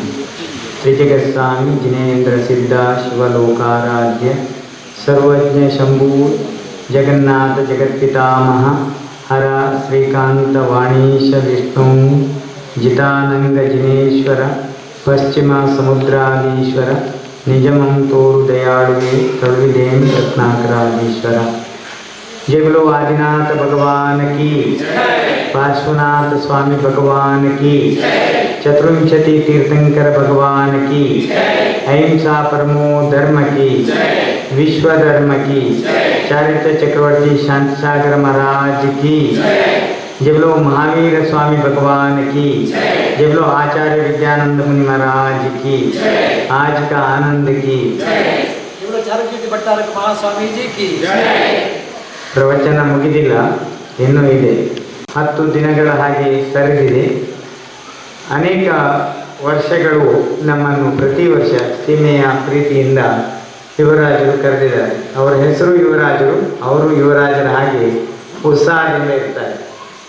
ಮತ್ತು ಧರ್ಮಸ್ಥಳದ ಯಕ್ಷಗಾನ ಮೇಳದಲ್ಲಿ ಇದ್ದು ಸ್ವತಃ ಯಕ್ಷಗಾನದ ಸಂಚಾಲನವನ್ನು ಮಾಡಿ ನಮ್ಮ ಧಾರ್ಮಿಕ ಕ್ಷೇತ್ರಗಳಲ್ಲಿ ಹಿಂದೂ ಧಾರ್ಮಿಕ ದತ್ತಿ ಇಲಾಖೆಯ ದೇವಸ್ಥಾನದಲ್ಲಿ ತಮ್ಮ ಪೂರ್ವದಲ್ಲಿ ಬಂದ ಅನುವಂಶೀಯ ಪರಂಪರೆಯ ಮುಖ್ಯಸ್ಥರಾಗಿ ಇದೀಗ ಈ ಬಸದಿಯ ಜವಾಬ್ದಾರಿಯನ್ನು ನಿಮ್ಮ ಜೊತೆಗೆ ಹಂಚಿಕೊಳ್ತಾ ಇದನ್ನು ಜೀರ್ಣೋದ್ಧಾರ ಮಾಡಿ ಸರ್ವಾಂಗ ಸುಂದರವಾಗಿ ಸುಳ್ಯ ತಾಲೂಕಿಗೆ ಮುಕುಟಪ್ರಾಯವಾಗುವ ಹಾಗೆ ಮಾಡಿದ್ದಾರೆ. ಅದಕ್ಕಾಗಿ ಅವರಿಗೆ ಅಭಿನಂದನೆಗಳನ್ನು, ನಿಮಗೆಲ್ಲರಿಗೂ ಅಭಿನಂದನೆಗಳನ್ನು ಸಲ್ಲಿಸಲಿಕ್ಕೆ ಸಂತೋಷ ಪಡ್ತೇವೆ. ಮತ್ತೊಬ್ಬರು 10 ವರ್ಷ ಆಗುವ ಹಾಗೆ ಬೆಳೆದ ಹಾಗೆ ಪ್ರಾಂಶುಪಾಲರಾಗಿದ್ದಾರೆ. ಮೊದಲು ಅವರು ಲೆಕ್ಚರ್ ಆಗಿದ್ದರು, ಈಗ ಪ್ರಾಂಶುಪಾಲರಾಗಿದ್ದಾರೆ. ಮುನ್ರಾಜರು ರಾಜ್ಯ ಪ್ರಶಸ್ತಿ ವಿಜೇತರಾಗಿದ್ದಾರೆ, ಉಪನ್ಯಾಸಕರಾಗಿದ್ದಾರೆ. ನಾವು ಅವರಿಗೆ ಯಾವಾಗಲೂ ಹೇಳುವುದು, ಉಪನ್ಯಾಸ ಕಡಿಮೆ ಮಾಡಿ, ಬರೆಯುವುದು ಜಾಸ್ತಿ ಮಾಡಿ ಅಂತ. ತುಂಬ ಒಳ್ಳೆಯ ಪ್ರವಚನಕಾರರು ಮತ್ತು ನಮ್ಮ ನಡುವಿನ ವಿದ್ವಾಂಸರು. ವಿಶೇಷವಾಗಿ ಭರತ್ ಮುಂಡೋಡಿಯವರು, ಅವರ ಹೆಸರನ್ನು ಪತ್ರಿಕೆಯಲ್ಲಿ ಜಾಸ್ತಿ ಕೇಳಿದರು, ಇವತ್ತು ನಮ್ಮ ಜೊತೆಗಿದ್ದಾರೆ. ಅದಕ್ಕಿಂತಲೂ ಹೆಚ್ಚಾಗಿ ಹಿಂದಿನ ತಮ್ಮ ಭಾವನೆಗಳನ್ನು ಬಿಡಿಸಿ ಹೇಳುತ್ತಾ ಜೈನ ಧರ್ಮದ ಬಗೆಗಿನ ಅಪಾರವಾದ ಗೌರವ ಮತ್ತು ನಮ್ಮ ಪೂರ್ವಜರು ಆ ಸಂಪ್ರದಾಯದ ಅಹಿಂಸಾ ಮಾರ್ಗದಲ್ಲಿ ಇದ್ದರು ಅನ್ನೋದನ್ನು ಹೆಮ್ಮೆಯಿಂದ ಹೇಳಿದಂಥ ನಮ್ಮ ಶಾಸಕರು ವಿಶೇಷವಾಗಿ ಎಲ್ಲ ಪಕ್ಷ ಭೇದ ಮರೆತು ಸಹೋದರತೆಯನ್ನು ತೋರಿಸಿದ್ದಾರೆ. ಮತ್ತು ನಮ್ಮ ನಾಡಿನ ವಿಕಾಸಕ್ಕೆ ಇದೇ ಬೇಕಾಗಿರುವುದು. ನಾವು ನಿಮಿತ್ತ ಬೇರೆ ಬೇರೆ ಪಕ್ಷದಲ್ಲಿ ಇರ್ತೇವೆ, ಎಲ್ಲರ ಉದ್ದೇಶ ಒಂದೇ, ನಮ್ಮ ನಾಡು ಒಳ್ಳೆಯದಾಗಬೇಕು ಅಂತೇಳಿ. ಆ ರೀತಿಯ ಒಂದು ಭಾವನೆಯನ್ನು ವ್ಯಕ್ತಪಡಿಸಿದ್ದಾರೆ. ಹಾಗಾಗಿ ಭರತ್ ಮುಂಡೋಡಿಯವರು ಅವರಿಗೆ ಸಹಕಾರ ಕೊಟ್ಟರೆ ಇಲ್ಲೊಂದು ಕಮ್ಯುನಿಟಿ ಹಾಲ್ ಆಗ್ಬೋದು ಅಂತ ನಮ್ಮ ಭಾವನೆ. ಬರುವ ವರ್ಷ ಅದೇ ಕಮ್ಯುನಿಟಿ ಹಾಲ್ನಲ್ಲಿ ನಮ್ಮ ಪ್ರವಚನ ಏರ್ಪಾಡಾಗಿ ತಾಳಮದ್ದಳೆಯೂ ಆಗಲಿ, ಯಕ್ಷಗಾನವೂ ಆಗಲಿ, ಎಲ್ಲ ಸಮುದಾಯಕ್ಕೂ ಅದು ಅಹಿಂಸಾತ್ಮಕ ಧರ್ಮದ ಪ್ರಚಾರಕ್ಕಾಗಿ ಸಿಗುವಂತಾಗಲಿ, ಇದು ನಮ್ಮ ಉದ್ದೇಶ. ಈ ಹಿಂದೆ ಯುವರಾಜರ ಒಂದು ಸನ್ಮಾನ ಕಾರ್ಯಕ್ರಮಕ್ಕೆ ಇಲ್ಲಿ ಬಂದಂಥ ಒಬ್ಬ ಚರಿತ್ರೆಯ ಅಧ್ಯಾಪಕರು ಪ್ರಭಾಕರ್ ಶಿಶಿಲರು ಭಾಳ ಸುಂದರವಾಗಿ ಮಾತುಗಳನ್ನು ಆಡಿದರು. ಅದೇ ರೀತಿ ಇವತ್ತು ಕೂಡ ಒಳ್ಳೆಯ ಮಾತುಗಳನ್ನು ಹೇಳಿದ್ದಾರೆ. ನಮ್ಮ ಜೀವನದಲ್ಲಿ ಇರುವಂಥದ್ದು ಸತ್ಯ, ಅಹಿಂಸೆ, ಅಚೌರ್ಯ, ಅಪರಿಗ್ರಹ, ಬ್ರಹ್ಮಚರ್ಯ ಹೇಳುವುದು ಭಾಳ ಸುಲಭ.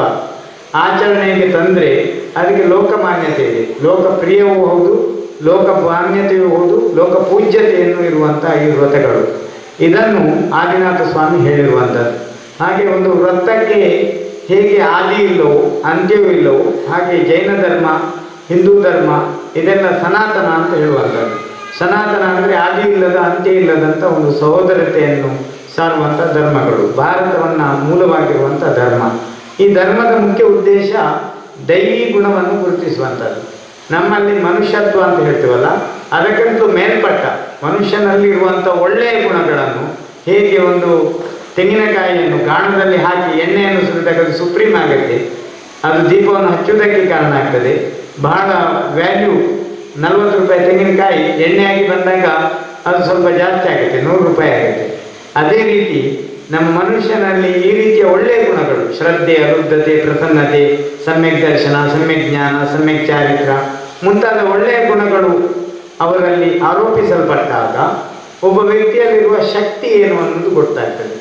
ಜನತೆ, ಮನೆಯವರಂತೂ ಗೌರವಿಸ್ತಾರೆ, ಸುತ್ತಮುತ್ತಲಿನವರು ಗೌರವಿಸ್ತಾರೆ, ನಾಡಿನ ಸಮಸ್ತರು ಗೌರವಿಸ್ತಾರೆ. ಒಂದು ಕತೆ ನೆನಪಾಗ್ತದೆ, ಹೆಚ್ಚು ಏನು ಹೇಳುವುದಿಲ್ಲ, ನಾವು ಮುನ್ರಾಜರು ಇರುವುದರಿಂದ ನಾವು ಸ್ವಲ್ಪ ಮುಂದೆ ಹೋಗಬೇಕಾಗಿದೆ ಮೈಸೂರಿಗೆ. ಒಂದು ಸಿ ವಿ ರಾಮನ್ನಂಥ ವಿಜ್ಞಾನಿ, ಬಹಳ ದೊಡ್ಡ ಭೌತ ವಿಜ್ಞಾನಿಯವರು, 11ನೇ ವರ್ಷದಲ್ಲಿ ಮೆಟ್ರಿಕ್ಯುಲೇಷನ್ ಪಾಸ್ ಆದವರು, ಚಿಕ್ಕ ಬಾಲಕಾವಸ್ಥೆಯಲ್ಲಿ. ಆ ಕಾಲ ಬ್ರಿಟಿಷ್ ಕಾಲದಲ್ಲಿ ಅವರ ಅಪ್ರತಿಮ ಜ್ಞಾನವನ್ನು ನೋಡಿ ಅವರಿಗೆ SSLCಯಲ್ಲಿ ಕೂತ್ಕೊಳ್ಳಲಿಕ್ಕೆ ಅವಕಾಶವನ್ನು ಕೊಟ್ಟದ್ದು ಬ್ರಿಟಿಷರ ಟೈಮ್ನಲ್ಲಿ. ಆವಾಗ ಅವರಿಗೆ ಒಂದು ಉದ್ಯೋಗ ಆಗ್ತದೆ, ಅವರು ಒಂದು ಸಂಶೋಧನಾ ಕೇಂದ್ರವನ್ನು ತೆರೀತಾರೆ ಬೆಂಗಳೂರಿನಲ್ಲಿ. ಆವಾಗ ಒಂದು ಅಪಾಯಿಂಟ್ಮೆಂಟ್ ಮಾಡಬೇಕಾಗಿತ್ತು 3 ಹುದ್ದೆಗಳಿಗೆ. ಎಲ್ಲರನ್ನು ಕರೀತಾರೆ, 100 ಜನ ಬರ್ತಾರೆ. ಬಂದಾಗ ಅವರಿಗೆಲ್ಲ ಎಲ್ಲೆಲ್ಲಿ ದೂರ ದೂರದಿಂದ ಬಂದಿರ್ತಾರೆ ಅವರಿಗೆಲ್ಲ ಅವರ ಭತ್ಯೆ, ಪ್ರಯಾಣ ಭತ್ಯೆಯನ್ನು ಕೂಡ ಕೊಟ್ಟು ಕಳಿಸ್ತಾರೆ. ಆದರೆ ಒಬ್ಬ ವ್ಯಕ್ತಿ ಪ್ರಯಾಣ ಭತ್ಯೆಯನ್ನು ಕೊಟ್ಟಿದ್ದಾರೆ, ಇಲ್ಲ ಮತ್ತೆ ಯಾಕೆ ನಿಂತಿದ್ಯಾ ಅಂತ ಕೇಳ್ತಾರೆ. ಒಬ್ಬ ವ್ಯಕ್ತಿ ಹೋಗ್ತಾನೆ, ಯಾಕೆ ಹೋಗುವುದಿಲ್ಲ ಅಂತ ಕೇಳ್ತಾರೆ. ಅದಕ್ಕೆ ನನಗೆ ಭತ್ಯೆ ಕೊಡುವಾಗ 7 ರೂಪಾಯಿ ಜಾಸ್ತಿ ಕೊಟ್ಟಿದ್ದೀವಿ, ಅದಕ್ಕೆ ಇದನ್ನು ವಾಪಸ್ ಮಾಡುವಂತ ಬಂದಿದ್ದೇನೆ ಅಂತ ಹೇಳ್ತಾನೆ. ಆಗ ಅವರಿಗೆ ತುಂಬ ಖುಷಿಯಾಗ್ತದೆ. ಇದು ಭಾರತೀಯ ಸತ್ಯ ಧರ್ಮದ ಪ್ರತೀಕ, ಪ್ರಾಮಾಣಿಕತೆಯ ಪ್ರತೀಕ. ನೀನು ಇಂಥ ಒಂದು ಸತ್ಯವನ್ನು, ಇಂಥ ಒಂದು ಪ್ರಾಮಾಣಿಕತೆಯನ್ನು ತೋರಿಸಿದ್ದಿ. ಈಗ ನನ್ನ ಮನಸ್ಸಿನಲ್ಲಿ ಮತ್ತೊಂದು ಬೆಳಕನ್ನು ಮೂಡಿಸಿದ್ದಿ.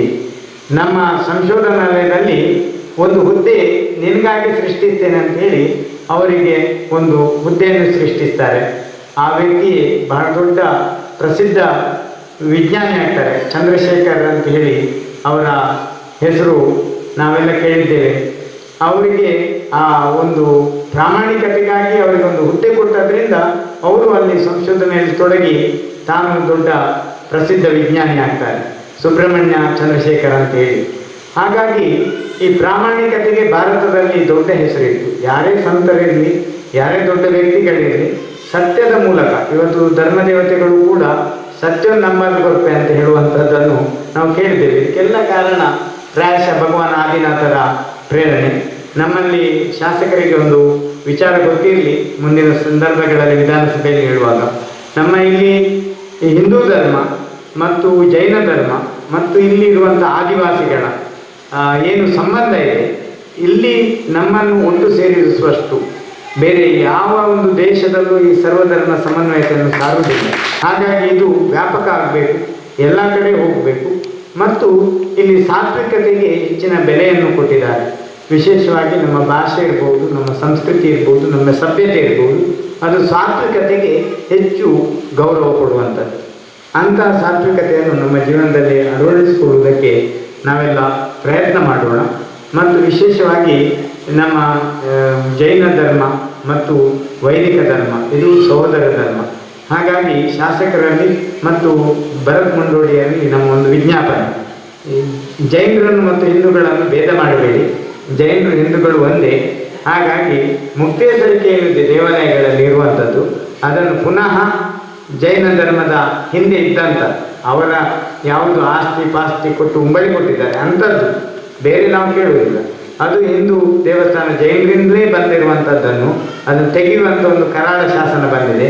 ಅದನ್ನು ತೆಗೆದು ಪುನಃ ಈಗಿನ ಸರ್ಕಾರದವರು, ನಮ್ಮ ಶಾಸಕರು ಮನಸ್ಸು ಮಾಡಿ ಕೇಂದ್ರ ಸರ್ಕಾರ, ರಾಜ್ಯ ಸರ್ಕಾರ ಈ ಸಾಮರಸ್ಯಕ್ಕೆ ಒಂದು ನಾಂದಿ ಆಗಲಿ. ಇಲ್ಲಿ ನಮ್ಮ ಯುವರಾಜರಿಗೆ ನಾವು ನೋವಾಗಿದ್ದೇ ನೋಡಿದ್ದಿಲ್ಲ, ಆದರೆ ಅವ್ರಿಗೆ ದೇವಸ್ಥಾನದ ಮುಕ್ತೇಶ್ವರಕ್ಕೆ ಹೋದ ಮೇಲೆ ಸ್ವಲ್ಪ ಸಪ್ಪೆ ಆಗಿದ್ರು ಅವರು. ಯಾಕಂದ್ರೆ ನಮಗೆ ದೇವಸ್ಥಾನದಷ್ಟು ಸಂಬಂಧ ಅಂತ. ಹಾಗಾಗಿ ಬಸದಿ ಮತ್ತು ದೇವಸ್ಥಾನಗಳು ಒಂದು ಆದರ್ಶವನ್ನು, ಮೇಲ್ಪಂಕ್ತಿಯನ್ನು ಹಾಕಿಕೊಟ್ಟಿದೆ. ಕೇವಲ ಧರ್ಮಸ್ಥಳ ಕ್ಷೇತ್ರ ಮಾತ್ರ ಅಲ್ಲ, ಪ್ರತಿ ಗ್ರಾಮದಲ್ಲೂ ತಾಲೂಕಿನ ಅನೇಕ ದೇವಸ್ಥಾನಗಳಲ್ಲಿ ಜೈನರಿಗೆ ಮತ್ತು ಹಿಂದೂಗಳಿಗೆ ಒಂದು ಅನ್ಯೋನ್ಯವಾದ ಸಂಬಂಧ ಇರುವುದನ್ನು ನಾವು ಗುರುತಿಸಿದ್ದೇವೆ. ಅದು ಮತ್ತೆ ಮುಂದುವರಿಲಿ ಅನ್ನೋದನ್ನು ಹೇಳ್ತಾ, ವಾರ್ಷಿಕೋತ್ಸವದ ಸಂದರ್ಭದಲ್ಲಿ ಶಾಸಕರು ಬಂದಿರುವುದು ತುಂಬ ಜೈನ ಸಮಾಜಕ್ಕೆ ಎಲ್ಲರಿಗೂ ಸಂತೋಷ ಆಗಿದೆ. ಯಾಕಂದರೆ ರಾಜ್ಯ ಸಮಾಜದವರಿಗೆ ಅವರಿಗೆ ನಿತ್ಯ ಹೋಗಬೇಕು, ಆದರೆ ಅವರೊಬ್ಬರು ಮಹಿಳೆಯಾಗಿ ಇವತ್ತು ಒಳ್ಳೆಯ ಕೆಲಸವನ್ನು ಮಾಡಲಿ. ನಮ್ಮ ಎಲ್ಲ ಕ್ಷೇತ್ರಗಳಲ್ಲೂ ಒಳ್ಳೆಯ ಕೆಲಸವನ್ನು ಮಾಡಿದಂಥ ಶಾಸಕಿ ಅನ್ನುವ ಕೀರ್ತಿ ಅವರಿಗೆ ಬರಲಿ. ಅನುದಾನಗಳು ಕೂಡ ನಮ್ಮ ಭರತ್ ಮುಂಡೋಡಿ ಅವರ ಸರ್ಕಾರದವರು ಅವರಿಗೆ ಹೆಚ್ಚು ಹೆಚ್ಚು ಕೊಡಲಿ. ಹಾಗೆ ಇಬ್ಬರಿಗೂ ಹೆಸರು ಬರಲಿ. ನಾವು ಪಕ್ಷ ಎಲ್ಲ ನಿಮಿತ್ತ, ನಿಮಗೆ ಕೆಲಸ ಮಾಡೋದಕ್ಕೆ ಯಾವ ಪಕ್ಷ ಆದರೆ ನೀವು ಜನರ ಪ್ರೀತಿ ಗಳಿಸಿ, ಅದೇ ನಿಮಗೆ ದೊಡ್ಡ ಸಂಪತ್ತು ಅಂತ ಹೇಳ್ತಾ, ನಮಗೆ ಭಗವಂತನೇ ಸಂಪತ್ತು. ಆ ಭಗವಂತರು ಕೊಡುವಂಥ ಜ್ಞಾನದಿಂದ ನಾವೆಲ್ಲ ಇವತ್ತು ಇಂಥ ಒಳ್ಳೆಯ ಕೆಲಸಗಳನ್ನು ಮಾಡುವುದು ಸಾಧ್ಯ ಇದೆ. ಹಾಗಾಗಿ ಧರ್ಮ ನಮ್ಮನ್ನು ಒಟ್ಟು ಸೇರಿಸ್ತದೆ, ಧರ್ಮ ನಮ್ಮನ್ನು ಬದುಕಿಸ್ತದೆ, ಧರ್ಮ ನಮ್ಮ ಸಾಮರಸ್ಯವನ್ನು ಮೆರೆಸ್ತದೆ. ಧರ್ಮದಿಂದ ಎಲ್ಲ ಸುಖ, ರಾಜ್ಯ ಪದವಿ, ಚಕ್ರವರ್ತಿ ಪದವಿ, ಇಂದ್ರ ಪದವಿ, ದೇವತೆಯ ಪದವಿ, ಮುಂದಕ್ಕೆ ಮೋಕ್ಷವೂ ಕೂಡ ಸಿಗ್ತದೆ.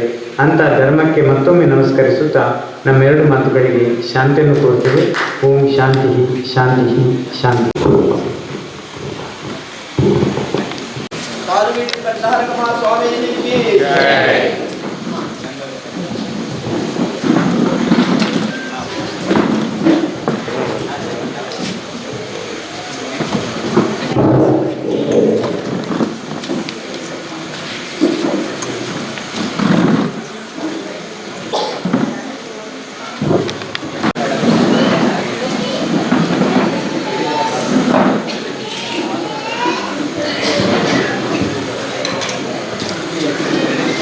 ಮುನಿಗಳ ಪಾದ ಪೂಜೆ ನೆರವೇರುತ್ತದೆ.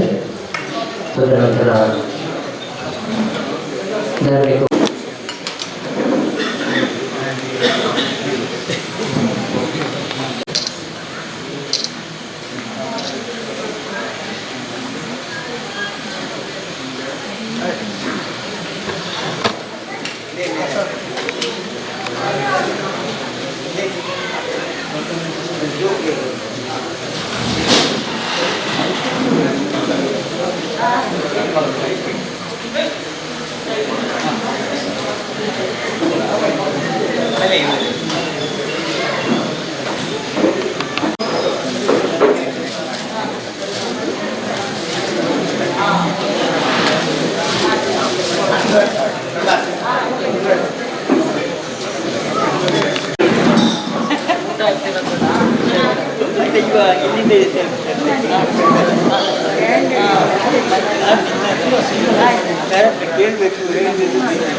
ವಾಗೀಶ್ವರಿ ಪ್ರತಿದಿನಂ ಮಮ ರಕ್ಷ ದೇವಿ.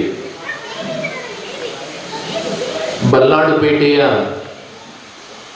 ಭಗವಾನ್ ಶ್ರೀ ಆದೀಶ್ವರ ಸ್ವಾಮಿ ಬಸದಿಯ ಪುನರ್ ಪ್ರತಿಷ್ಠಾ ಮಹೋತ್ಸವ ಮುಗಿಸಿ ದಶಮಾನೋತ್ಸವವನ್ನು ಆಚರಿಸ್ತಾ ಇರುವಂತಹ ಈ ಸಮಾರಂಭದ ಸಭಾ ವೇದಿಕೆ ಮೇಲಿರುವ ಎಲ್ಲ ಆದರಣೀಯರೇ, ಇವತ್ತೊಂದು ಆಶ್ಚರ್ಯವನ್ನು ನೋಡಿದೆ ನಾನು. ಸಾಮಾನ್ಯವಾಗಿ ರಾಜಕಾರಣಿಗಳು ಸಹಜವಾಗಿ ಒತ್ತಡಗಳಲ್ಲಿ ಇರ್ತಾರೆ. ಎಷ್ಟೊತ್ತಿಗೆ ಒಂದು ಕಾರ್ಯಕ್ರಮದಿಂದ ಇನ್ನೊಂದು ಕಾರ್ಯಕ್ರಮಕ್ಕೆ ಹೋಗ್ಲಿಕ್ಕೆ ಬೇಗ ಹೊರಡ್ಲಿಕ್ಕೆ ಸಾಧ್ಯ ಆಗ್ತದೆ ಅಂತ ಯೋಚನೆ ಮಾಡ್ತಾ ಇರ್ತಾರೆ. ಸಹಜ ಅದು ಅವರ ಕಾರ್ಯಕ್ಷೇತ್ರದಿಂದಾಗಿ. ಆದರೆ ಇವತ್ತಿನ ಶಾಸಕರು ಅದೆಲ್ಲ ಬಿಟ್ಟು ನಾನು ಕೂತ್ಕೊಳ್ತೇನೆ ಅಂತ ಹೇಳಿದ್ದಾರಲ್ಲ, ಇದು ನನಗೆ ಆಶ್ಚರ್ಯ. ಹಾಗಾಗಿ ಅಧ್ಯಕ್ಷರಲ್ಲಿ ಮೊದಲೇ ಸೂಚಿಸಿದ್ದೆ, ಯಾರೆಲ್ಲ ಮಾತಾಡ್ತಾರೋ ಅವರೆಲ್ಲ ಮಾತಾಡಿ, ಯಾರೆಲ್ಲ ಹೋಗ್ತಾರೋ ಅವರನ್ನೆಲ್ಲ ಕಳಿಸಿ, ಕೊನೆಗೆ ನಾನು ಮಾತಾಡ್ತೇನೆ ಅಂತ. ಅವರು ಕೂತದ್ದಕ್ಕಾಗಿ ಅವರಿಗೆ ವಿಶೇಷವಾದ ಕೃತಜ್ಞತೆಗಳನ್ನು ಸಲ್ಲಿಸ್ತೇನೆ.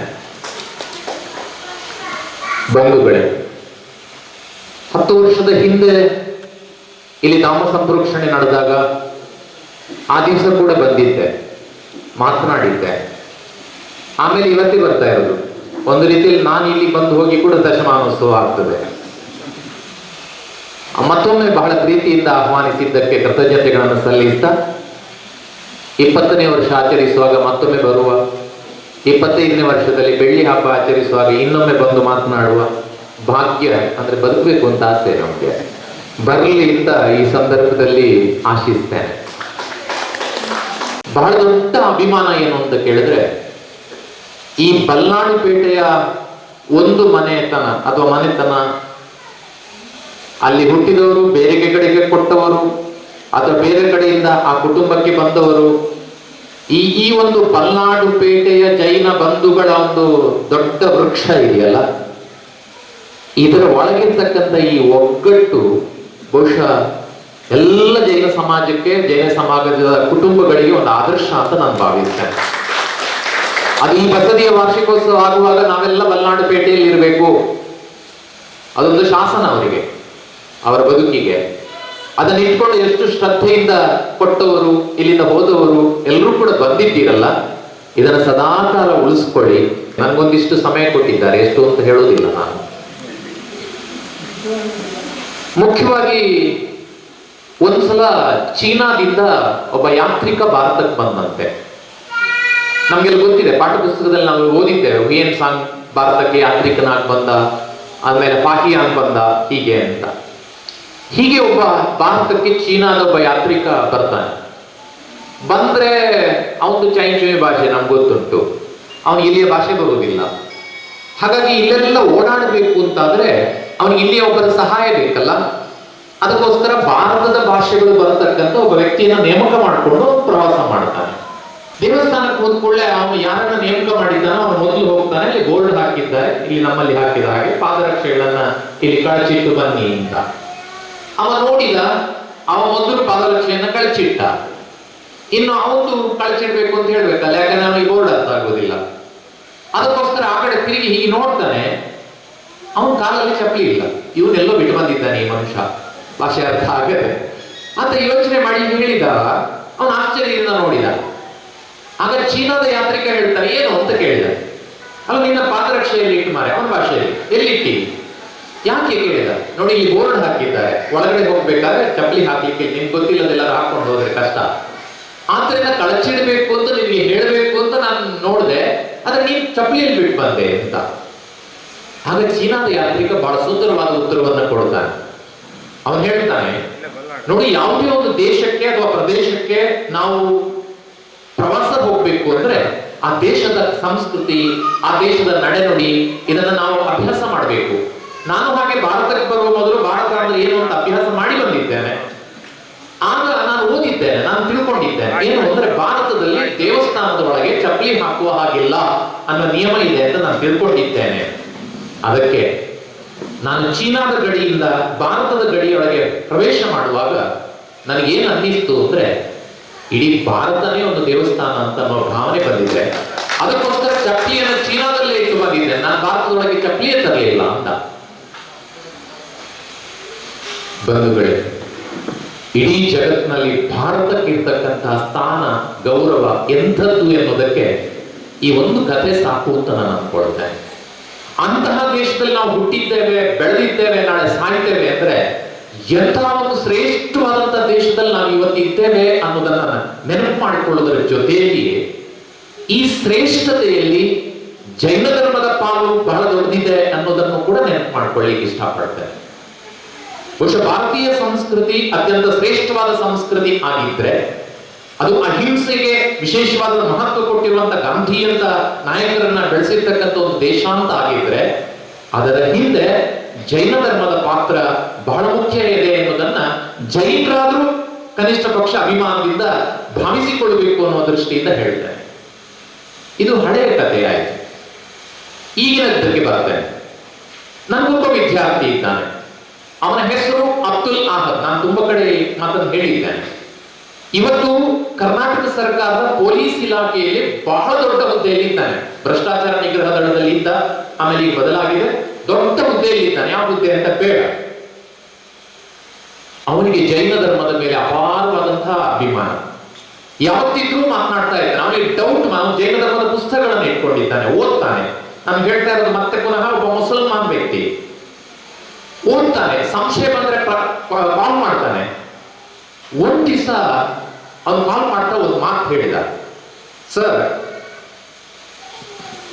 ಈ ಜಗತ್ತಿನಲ್ಲಿ ಅನೇಕ ಧರ್ಮಗಳು ಹುಟ್ಟುಕೊಂಡಿದ್ದಾರೆ, ಆದರೆ ಹೆಚ್ಚಿನ ಧರ್ಮಗಳು, ನನ್ನ ಧರ್ಮವೂ ಸೇರಿದಾಗ, ಅವನು ಹೇಳಿದ ಮಾತು, ನನ್ನ ಧರ್ಮವೂ ಸೇರಿದ ಹಾಗೆ ಹೆಚ್ಚಿನ ಧರ್ಮಗಳು ನಾವು ಬಹಳ ಜನರಿಗೆ ಪ್ರಿಯರಾಗಬೇಕು, ನಮ್ಮ ಧರ್ಮ ಬಹಳ ಇಷ್ಟ ಆಗ್ಬೇಕು ಜನರಿಗೆ ಅಂತ ಧರ್ಮವನ್ನ ಡೈಲ್ಯೂಟ್ ಮಾಡ್ಲಿಕ್ಕೆ, ಅದನ್ನು ಸರಳಗೊಳಿಸ್ಲಿಕ್ಕೆ ನಾವು ಹೋದ್ವು.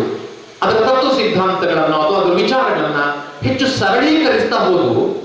ಈ ಸರಳೀಕರಿಸ್ತಾ ಹೋದದ್ದರಿಂದಲೇ ನಮ್ಮ ಧರ್ಮ ಕೆಳಕ್ಕಿಳಿಯಿತು. ಆದರೆ ಇವತ್ತಿಗೂ ಜಗತ್ತಿನಲ್ಲಿ ಯಾವುದೇ ಸರಳೀಕರಣಕ್ಕೆ ಒಳಗಾಗದೆ ತನ್ನ ಮೂಲ ಸತ್ವವನ್ನ ಉಳಿಸಿಕೊಂಡಿರ್ತಕ್ಕಂಥ ಒಂದು ಧರ್ಮ ಇದರದ್ದು ಜೈನ ಧರ್ಮ ಮಾತ್ರ ಸಾಧಾರಣ. ಯೋಚನೆ ಮಾಡಿ.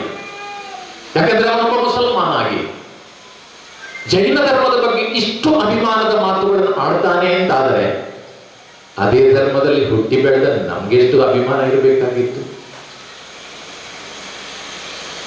ಇಲ್ಲಿ ಶ್ರೇಷ್ಠತೆ ಬಗ್ಗೆ ನಾವು ಚಪ್ಪಾಳೆ ಹೊಡೆದು ಅಭಿಮಾನ ಪಡುವುದು ಬೇರೆ, ನಮ್ಮ ಅಂತರಂಗದಲ್ಲಿ ಆ ಧರ್ಮದಲ್ಲಿ ನಾವು ಹುಟ್ಟಿದ್ದೇವೆ, ಬೆಳೆದಿದ್ದೇವೆ ಅನ್ನುವ ಅಭಿಮಾನ ನಮಗೆ ನಿರಂತರವಾಗಿ ಇರಬೇಕಲ್ಲ ಅನ್ನೋದನ್ನ ಬಹಳ ಮುಖ್ಯವಾಗಿ ನಾವು ಈ ಸಂದರ್ಭದಲ್ಲಿ ಗಮನಿಸಬೇಕು ಅಂತ ವಿನಂತಿ ಮಾಡಿಕೊಳ್ತೇನೆ.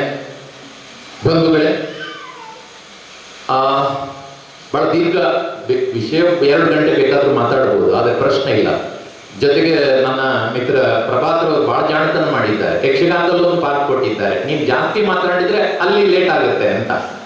ಅಲ್ಲಿ ಲೇಟ್ ಆಗಬಾರ್ದು ಅಂತಂದ್ರೆ ಇಲ್ಲಿ ಬೇಗ ಮುಗಿಸ್ಬೇಕು ಅನ್ನೋ ಸೂಚನೆಯನ್ನು ಒಂದು ರೀತಿಯಲ್ಲಿ ಕೊಟ್ಟಿದ್ದಾರೆ. ಹಾಗಾಗಿ ಅದು ಸೇರಿ 3 ಭಾಷಣ ಆಗ್ತದೆ, ಆಗದ್ದೊಂದು 6 ಗಂಟೆದೊಂದು ಎಲ್ಲ ಸೇರಿ.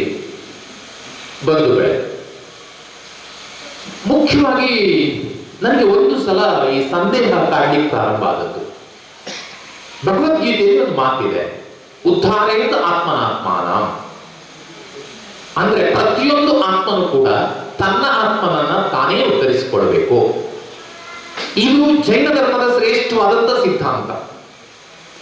ಜೈನ ಧರ್ಮ ಏನ್ ಹೇಳ್ತದೆ ಅಂತ ಕೇಳಿದ್ರೆ, ಪ್ರತಿಯೊಬ್ಬ ಮನುಷ್ಯನಲ್ಲಿ, ಆಗ ಜೈ ಜಿನೇಂದ್ರ ಹೇಳ್ತಾ ಇದ್ದೆ, ನಾನು ಮಕ್ಕಳಿಗೆ ಹೇಳ್ತಾ ಇದ್ದೆ, ಪ್ರತಿಯೊಬ್ಬರಲ್ಲಿಯೂ ಕೂಡ ಒಂದು ಆತ್ಮ ಇದೆ. ಆ ಆತ್ಮನೇ ಪರಮಾತ್ಮನಾಗಬಲ್ಲ, ಸೇರಿಕೊಳ್ಳುವುದರ ಪ್ರಶ್ನೆ ಇಲ್ಲ. ಸಿದ್ಧಾಂತಗಳಲ್ಲಿ ವ್ಯತ್ಯಾಸ. ಇನ್ನೊಂದು ಆತ್ಮದಲ್ಲಿ ಸೇರಿಕೊಳ್ತಕ್ಕಂಥ ಪ್ರಶ್ನೆ ಜೈನ ಧರ್ಮದಲ್ಲಿ ಇಲ್ಲ. ಜೈನ ಧರ್ಮದಲ್ಲಿ ಏನಿದ್ರು ಕೂಡ ನಿನ್ನ ಆತ್ಮ ಆತ್ಮನೇ ಪರಮಾತ್ಮನಾಗ್ಬೋದು.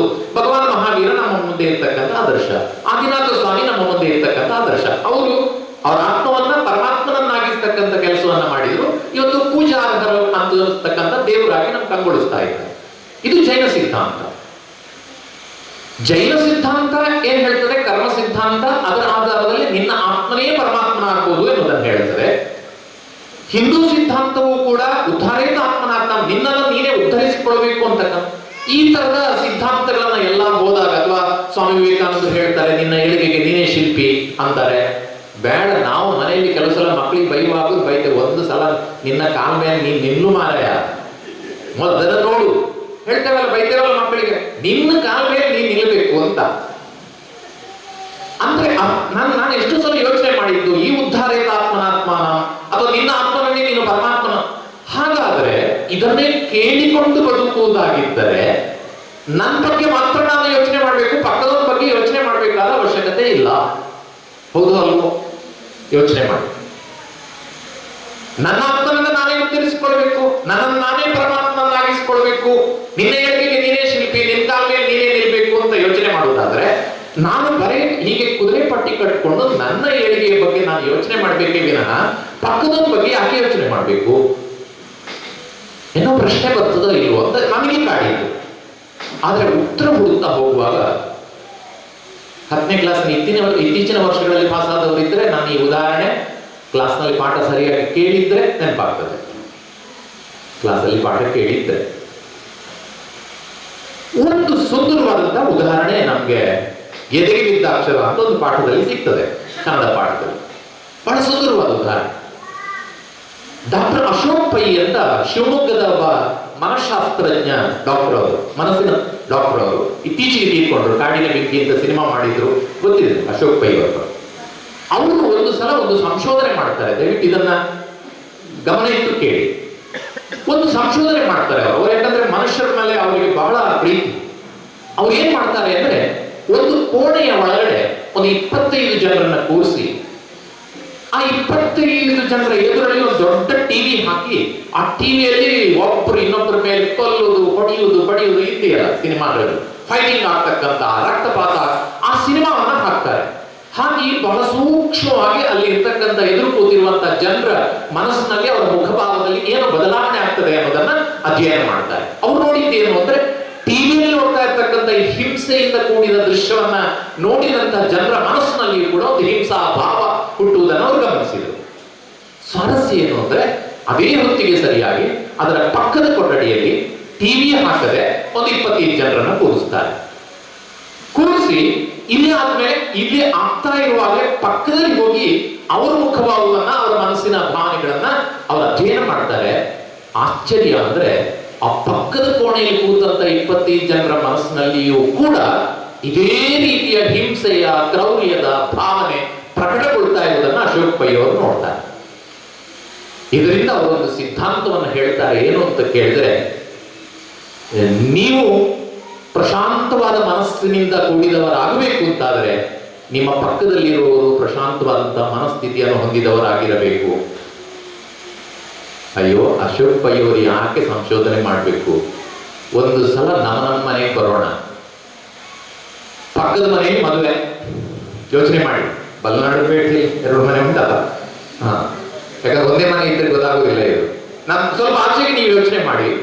ಅಕ್ಕಪಕ್ಕದಲ್ಲಿ ಮನೆ ಇದೆ, ಈ ಕಡೆ ಮನೆಯಲ್ಲಿ ಮದುವೆ ಅಂತ ಅಂದ್ರೆ ಇವರು 1 ಗಂಟೆ ರಾತ್ರಿವರೆಗೆ ಕೂತ್ಕೊಳ್ತಾರೆ ಅಂದ್ರೆ ಅವರು 12:30 ಗಂಟೆ ರಾತ್ರಿವರೆಗೆ ಅವರು ಖಂಡಿತ ಕೂತ್ಕೊಳ್ತಾರೆ. ಯಾವ ಸೀರೆ ಉಡುದು, ನಾಳೆ ಯಾವ ಬಂಗಾರ ಹಾಕೋದು, ಎಂತ ಕತೆ ಸೂಕ್ಷ್ಮ. ನಾನು ಹೇಳ್ತಾ ಇರೋದು, ಮದುವೆ ಅವ್ರ ಮನೆಯದ್ದು, ನಮ್ಮ ಮನೆಯಲ್ಲೂ ನಿದ್ದೆ ಮಾಡೋದಿಲ್ಲ.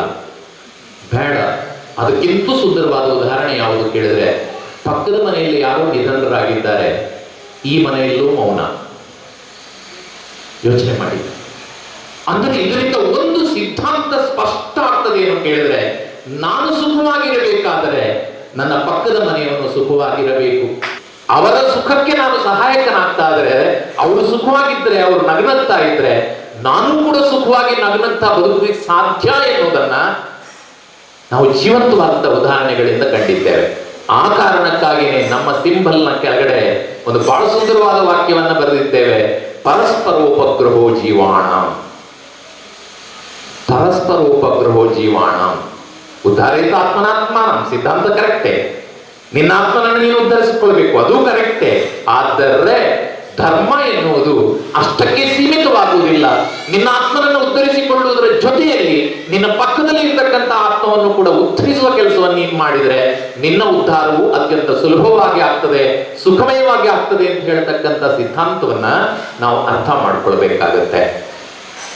ಈ ಹಿನ್ನೆಲೆಯಲ್ಲಿ ನಾನು ಯಾವಾಗಲೂ ಒಂದು ಶ್ಲೋಕವನ್ನು ನೆನಪು ಮಾಡ್ಕೊಂಡು ನನ್ನ ಸಮಯಕ್ಕೆ ಬೇಕಾಗಿ ಈ ಮಿತಿಯನ್ನು ಮಾಡ್ಕೊಂಡಿದ್ದೇನೆ. ಸಾಮಾಜಿಕ ಪಾಠದಲ್ಲಿ ಬಹಳ ಸುಂದರವಾದಂಥ ಒಂದು ಶ್ಲೋಕ ಇದೆ, ಬಹಳ ಸುಂದರ, ಎಲ್ಲರೂ ಕೇಳಿದ್ದೀರಿ. ಸತ್ವೇಶು ಮೈತ್ರಿಂ ಗುಣಿಷು ಪ್ರಮೋದಂ ಕ್ಲಿಷ್ಟೇಶು ಜೀವೇಶು ಕೃಪಾಪರತ್ವಂ ಮಾಧ್ಯಸ್ಥ ಭಾವಂ ವಿಪರೀತ ವೃತ್ತವು ಸದಾ ಮಮಾತ್ಮ ವಿಧದಾತು ದೇವ. ಎಂತಹ ನಮ್ಮ ಜೈನ್ ಮಿಲನ್ನವರು ಅದನ್ನೇ ಸತ್ವೇಶು ಮೈತ್ರಿಂ ಅಂತ ಸಿಂಬಲ್ ಅಲ್ಲಿ ಹಾಕೊಂಡಿದ್ದೇವೆ. ಬಹುಶಃ ಈ ಒಂದು ಸೂತ್ರ ನಮ್ಮೊಳಗಿದ್ರೆ ಧರ್ಮ ಎಲ್ಲ ಬರ್ತದೆ ಅಂತ ಹೇಳುದು ನಾನು. ಹೇಗೆ ಬದುಕಬೇಕು ಅಂದ್ರೆ ಸಾಮಾಜಿಕ ಪಾಠ ಅನ್ನೋದು ಇರುವುದೇ ಪ್ರತಿ ದಿವಸ ನಾವು ಸಂಧ್ಯಾ ಕಾಲದಲ್ಲಿ ಕೂತ್ಕೊಂಡು ನನ್ನ ಆತ್ಮನಿಗೆ ನಾನು ಟ್ಯೂನ್ ಮಾಡೋದು, ನನ್ನ ಆತ್ಮನಿಗೆ ನಾನು ಹೇಳ್ಕೊಳ್ಳೋದು. ಏನು ಹೇಳ್ಕೊಳ್ಳೋದು? ಸತ್ವೇಶು ಮೈತ್ರಿಂ ಗುಣಿಷು ಪ್ರಮೋದಂ ಕ್ಲಿಷ್ಟೇಶು ಜೀವೇಶು ಕೃಪಾಪರತ್ವಂ ಮಾಧ್ಯಸ್ಥ ಭಾವಂ ವಿಪರೀತ ವೃತ್ತವು ಸದಾ ಮಮಾತ್ಮ ವಿದದಾತು ದೇವ. ಸದಾ ಮಮ ಆತ್ಮ, ಸದಾ ಮಮ ಆತ್ಮ ವಿದದಾತು ದೇವ. ನನ್ನ ಆತ್ಮ ಹೀಗೆ ಇರಬೇಕು. ಹೇಗಿರಬೇಕು? ಸತ್ವೇಶು ಮೈತ್ರಿ. ಯಾರಲ್ಲಿ ಒಳ್ಳೆ ಸತ್ವ ಗುಣ ಇದೆ, ಸಾತ್ವಿಕ ಗುಣ ಇದೆ, ನಮ್ಮ ಶಾಸಕರಲ್ಲಿ ಒಳ್ಳೆ ಸಾತ್ವಿಕ ಗುಣ ಇದ್ರೆ ನಮ್ಗೆ ಅವರಲ್ಲಿ ಮೈತ್ರಿ ಇದೆ.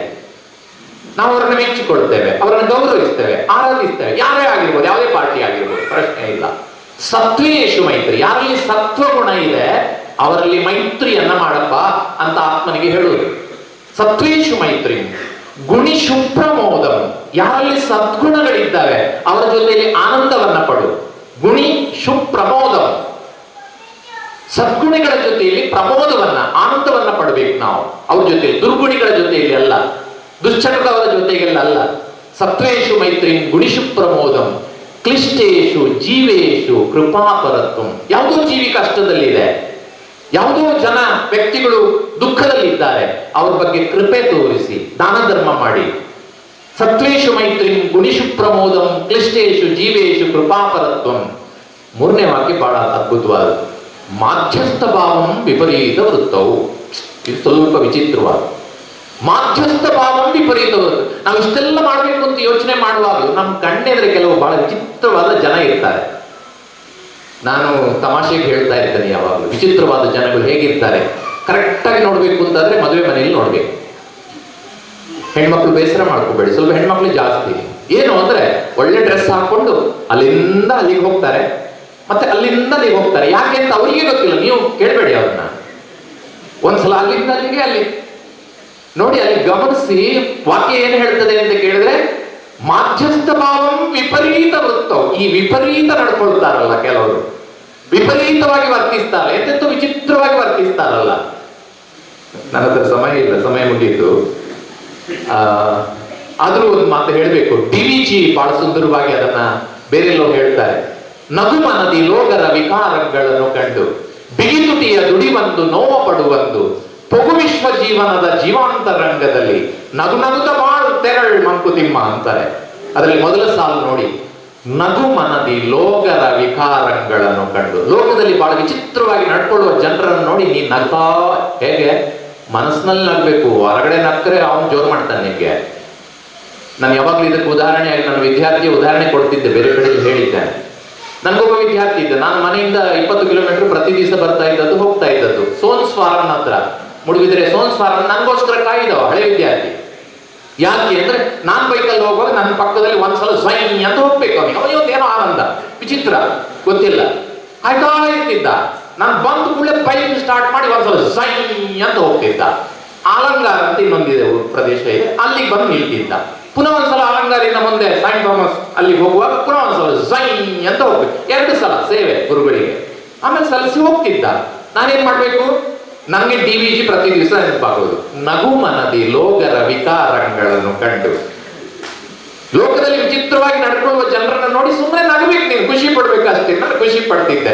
ಅದೇ ಇಲ್ಲಿ ಬರುವುದು. ಸತ್ವೇಶು ಮೈತ್ರಿಂ ಗುಣಿಷು ಪ್ರಮೋದಂ ಕ್ಲಿಷ್ಟೇಶು ಜೀವೇಶು ಕೃಪಾಪರತ್ವಂ ಮಾಧ್ಯಸ್ಥ ಭಾವಂ ವಿಪರೀತ ವೃತ್ತವು. ನಮ್ಮ ಮನಸ್ಸಿಗೆ ಹಿತವಾಗುವ ರೀತಿಯಲ್ಲಿ ಎಲ್ಲರೂ ನಡ್ಕೊಳ್ಳುವುದಿಲ್ಲ, ವಿಚಿತ್ರವಾಗಿ ನಡ್ಕೊಳ್ಳುತ್ತಾರೆ, ಏನೇನೋ ಮಾಡುತ್ತಾರೆ. ಏನೋ ಮಾಡಬೇಡಿ, ಏನು ತೊಂದರೆ ಇಲ್ಲ. ಅಪ್ಪ ನನ್ನ ಆತ್ಮವೇ ಮಾಧ್ಯಸ್ಥ ಭಾವಂ, ಮಾಧ್ಯಸ್ಥನಾಗಿ ಅದು ತಟಸ್ಥವಾಗಿರು.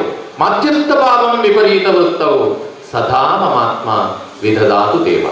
ಆದ್ದರಿಂದ ಈ ರೀತಿಯಲ್ಲಿ ನನ್ನ ಆತ್ಮಶಕ್ತಿ ಇರಲಿ ಅಂತಕ್ಕಂಥ ಪ್ರಾರ್ಥನೆಯನ್ನು ಮಾಡಬೇಕು ಅಂತ ಸಾಮಾಯಿಕ ಪಾಠದಲ್ಲಿ ಏನು ಹೇಳ್ತವೆ, ಅದೇ ನಮ್ಮ ಜೀವನಕ್ಕೂ ಸೂತ್ರವಾಗಲಿ. ಆ ಸೂತ್ರವನ್ನ ಇಟ್ಟುಕೊಂಡು ನಾವು ಪರಸ್ಪರ ನಮ್ಮ ಸುಖ ಮಾತ್ರ ಅಲ್ಲ, ಎಲ್ಲರ ಸುಖಕ್ಕೂ ನಮ್ಮ ಧರ್ಮವನ್ನ ಬಳಸಿಕೊಳ್ತಾ ಎಲ್ಲರೂ ಒಂದಾಗಿ ಬದುಕೋಣ. ಬಲ್ನಾಡು ಪೇಟೆಯ ಜೈನ ಸಮಾಜದ ಹಾಗೆ ಕೂಡಿ ಬದುಕ್ತಕ್ಕಂಥ ಸಮಾಜ ನಮ್ಮದಾಗಲಿ ಅಂತಕ್ಕಂಥ ಆಶಯವನ್ನ ವ್ಯಕ್ತಪಡಿಸ್ತಾ 1 ನಿಮಿಷ ಜಾಸ್ತಿ ತಗೊಂಡಿದ್ದಾನೆ ಪ್ರಭಾತರೆ, 20 ನಿಮಿಷ ಕೊಟ್ಟಿದ್ರು. ಭಾಷಣವನ್ನು ನೆರವೇರಿಸಿಕೊಡ್ಬೇಕಂತ ಶ್ರೀ ಡಾಕ್ಟರ್ ಪ್ರಭಾತ್ ಬಲ್ನಾಡಿಯವರನ್ನ ಪ್ರೀತಿಪೂರ್ವಕವಾಗಿ ಕೇಳಿಕೊಳ್ತಾ ಇದ್ದೇವೆ. ಭಾಷಣ ಎಷ್ಟೊತ್ತಿರ್ತದೆ ಅಂತ ನಾನು ಹೇಳಿದೆ, ಹೆಚ್ಚು ಸಮಯ ಇರೋದಿಲ್ಲ ಅಂತ ಹೇಳಿ. ಹಾಗಾಗಿ ಹೆಚ್ಚು ಸಮಯವನ್ನು ತಗೊಳ್ಳಿಲ್ಲ.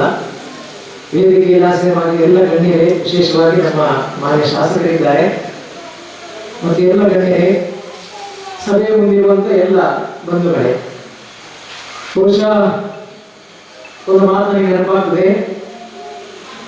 ಏನಿದು ಜೀವತ್ನ ಗಣಿಯೋ ಅಂತ ಹೇಳಿ. ಹಾಗಾಗಿ ಬಹುಶಃ ಇವತ್ತು ನಾನು ಹೇಳ್ತಿದ್ರೆ ಅದು ಅಧ್ಯಕ್ಷೀಯ ಮಾತಲ್ಲ, ಧನ್ಯವಾದದ ಮಾತು ಮಾತ್ರ ಹೇಳ್ಬೋದು. ಬಹುಶಃ ಇಬ್ಬರನ್ನು ಸನ್ಮಾನ ಮಾಡಿದ್ದೇವೆ, ಅವರ ಬಗ್ಗೆ 2 ಮಾತು ಹೇಳಲೇಬೇಕು. ನಾನು ಕೇಶವ ಪುರುಷರ ಬಗ್ಗೆ ನಾವು ಒಂದು ಮಾತು ಹೇಳಲೇಬೇಕು. ಬಹುಶಃ ನಮ್ಮ ಬಲ್ನಾಡು ಕುಟುಂಬ ಮಾತ್ರ ಅಲ್ಲ, ಇಡೀ ನಮ್ಮ ಮರ್ಕಂಜ ಗ್ರಾಮದಲ್ಲಿ ಯಾವ ಕೆಲಸ ಅಲ್ಲಿ ಸನ್ಮಾನ ಪತ್ರದಲ್ಲಿ ಉಂಟು, ಅದು ಸಿಮೆಂಟ್ ಕೆಲಸವೋ, ಅದು ಎಲೆಕ್ಟ್ರಿಕಲ್ ವರ್ಕೋ, ಅದು ಬೈಕ್ ರಿಪೇರಿಯೋ, ಅದು ಡ್ರೈವಿಂಗು, ಯಾವ ಕೆಲಸ ಇದ್ರೂ ಕೂಡ ಅದರಲ್ಲಿ ಎಕ್ಸ್ಪರ್ಟ್ ನಮ್ಮ ಕೇಶವಣ್ಣ. ಬಹುಶಃ ಕೇಶವಣ್ಣನ ಜೊತೆ ಕೆಲಸ ಮಾಡಲಿಕ್ಕೆ ಹೆದರ್ತಾರೆ ನಮ್ಮ ಒಟ್ಟಿಗೆ ಇರುವವರು. ಯಾಕೆಂದ್ರೆ ಅವರು ಅಷ್ಟು ಫಾಸ್ಟ್, ಅವ್ರು ಕೊಟ್ಟಿನ ಕೆಲಸ ಹಿಡಿದ್ರು ಕೂಡ ಅಷ್ಟು ಫಾಸ್ಟ್, ಹೆಚ್ಚಿನ ಮಾರ ಹಿಂದೆ ಕೂಡ ಅವರಿಗೆ ಕೆಲಸ ಮಾಡ್ತಾರೆ, ವಿಷಯ ನನಗೆ ಗೊತ್ತುಂಟು. ಹಾಗಾಗಿ ಅಂಥ ಒಬ್ಬ ಶ್ರಮಜೀವಿಯನ್ನ ಅವರು ರಿಟೈರ್ಡ್ ಆಗುವಂತಹ ಹಂತದಲ್ಲಿ ಗುರುತಿಸುವುದು ಬಹಳ ಮುಖ್ಯ ಹೇಳುವ ನೆಲೆಯಲ್ಲಿ ಅವರನ್ನ ಗೌರವಿಸಿದ್ದೇವೆ. ಅದೇ ರೀತಿಯಲ್ಲಿ ನಮ್ಮ ತಿರುಪತಿ ಅಣ್ಣ, ನಮ್ಮ ಬಸದಿಯ ಎದುರುಗಡೆ ಇರುವಂತಹ ಇದನ್ನ ಶಾಸಕ ಅನುದಾನದ ನೆಲೆಯಲ್ಲಿ ಮಾನ್ಯ ಶಾಸಕರು ಶ್ರೀ ಸಂಗಾರ್ ಅವರು ಬಹಳಷ್ಟು ಅನುದಾನವನ್ನು ಈ ಬಸದಿಗೆ ಒದಗಿಸಿಕೊಟ್ಟಿದ್ದಾರೆ. ಇಂಟರ್ಲಾಕ್ ಇರ್ಬೋದು ಅಥವಾ ಹೊರಗಡೆಯ ಇದಿರ್ಬೋದು. ಅದರಲ್ಲಿ ಮಧ್ಯದಲ್ಲಿ ನಮಗೊಂದು ಪೂಜಾರಿ ಬೇಕಲ್ಲ, ಹಾಗೆ ನಮ್ಮ ಪೂಜಾರಿ ನಮ್ಮ ಹರೀಶಣ್ಣ. ಹಾಗಾಗಿ ನಮ್ಮ ಮಾವಿನಣ್ಣನಿಗೆ ಒಂದೇ ಕೆಲಸ, ಹರೀಶಣ್ಣನನ್ನು ಬೆನ್ನು ಹಿಡಿಯುವುದು. ಹಾಗಾಗಿ ಮಲ್ಪುಗ ಅಂತ ಹೇಳುದು ಅವರು. ಯಾಕೆಂದ್ರೆ ಅವರಿಗೆ ಇದು ಒಂದೇ ಸ್ಥಳ ಅಲ್ಲ, ಮರ್ಕಂಜಲ್ಲಿ 3 ದೇವಸ್ಥಾನ, ನಮಗೆ ಅಷ್ಟು ಸುಲಭ ಇಲ್ಲ. ಎಲ್ಲ ಕಡೆಯೂ ವ್ಯವಸ್ಥೆ ಆಗಬೇಕು, ಎಲ್ಲ ಕಡೆಗೂ ತಡೆಗೋಡೆ ಆಗಬೇಕು, ಎಲ್ಲ ಕಡೆಯೂ ಇಂಟರ್ಲಾಕ್ ಆಗಬೇಕು. ಹಾಗಾಗಿ ಆದ್ಯತೆಯ ಮೇರೆಗೆ ನಾವು ಕೇಳಿದ್ದನ್ನ ಬಹಳ ಸೌಲಭ್ಯ ಇದ್ದರಿಂದ, ಅದು ಶಾಸಕರಿರ್ಬೋದು ಅಥವಾ ಅದನ್ನು ಒದಗಿಸಿಕೊಟ್ಟಂತಹ ಹರೀಶಣ್ಣ ಇರ್ಬೋದು. ಮತ್ತು ಈಗ ಸನ್ಮಾನ ಇವತ್ತು ತಿರುಪತಿ ಅಣ್ಣನಿಗೆ ಸಂದಿದೆ, ಯಾಕೆಂದ್ರೆ ಅವರ ಪ್ರತಿನಿಧಿತ್ವದಲ್ಲಿ. ಹಾಗಾಗಿ ತಿರುಪತಿ ಅಣ್ಣನಿಗೆ ಕೂಡ ಅವರ ಸೌಹೃದಯತೆ, ಅವರ ಪ್ರೀತಿ, ದೈವಭಕ್ತಿ, ವಿನಯಶೀಲತೆ ಅದೆಲ್ಲ ಗುರುತಿಸಿ ನಾವು ಅವರನ್ನು ಗೌರವಿಸಿದ್ದೇವೆ. ಈ ಇಬ್ಬರಿಗೂ ಕೂಡ ನಾವು ಅಭಿನಂದನೆಗಳನ್ನು ಸಲ್ಲಿಸಲಿಕ್ಕೆ ಬಯಸ್ತೇವೆ. ಇನ್ನು ನಾನು ಹೇಳಿದ ಹಾಗೆ ಧನ್ಯವಾದ ಹೇಳಲಿಕ್ಕೆ ಹೋದ್ರೆ ತುಂಬಾ ಜನರಿಗೆ ಹೇಳಬೇಕು. ಇವತ್ತು ವಿಶೇಷವಾಗಿ ಶಾಸಕರು ಹೋದ್ರೆ ನಮಗೆ ಬಹಳ ಸಂತೋಷ ಆಗಿದೆ. ವಿಶೇಷವಾಗಿ ಅವರ ಸರಳತೆ, ಸಜ್ಜನಿಕೆ, ಇದರ ಬಗ್ಗೆ ನಾವು ತುಂಬ ಕೇಳಿದ್ದೇವೆ. ಮತ್ತು ಕಾರ್ಯತತ್ಪರತೆ, ಸಹೃದಯತೆ ಇವೆಲ್ಲದರ ಮೂಲಕ ಅವರು ನಾಡಿನ ಗಮನ ಸೆಳೆದಿದ್ದಾರೆ. ಅದು ಮುಂದುವರಿಲಿ. ನಮ್ಮ ಬಸದಿಗೂ ಕೂಡ ಬಹಳಷ್ಟು ಕೊಡುಗೆಗಳನ್ನು ಅವರು ನಿರೀಕ್ಷೆ ಮಾಡ್ತಾ ಇದ್ದೇವೆ, ನಮ್ಮ ಊರಿಗೂ ನಿರೀಕ್ಷೆ ಮಾಡ್ತಾ ಇದ್ದೇವೆ.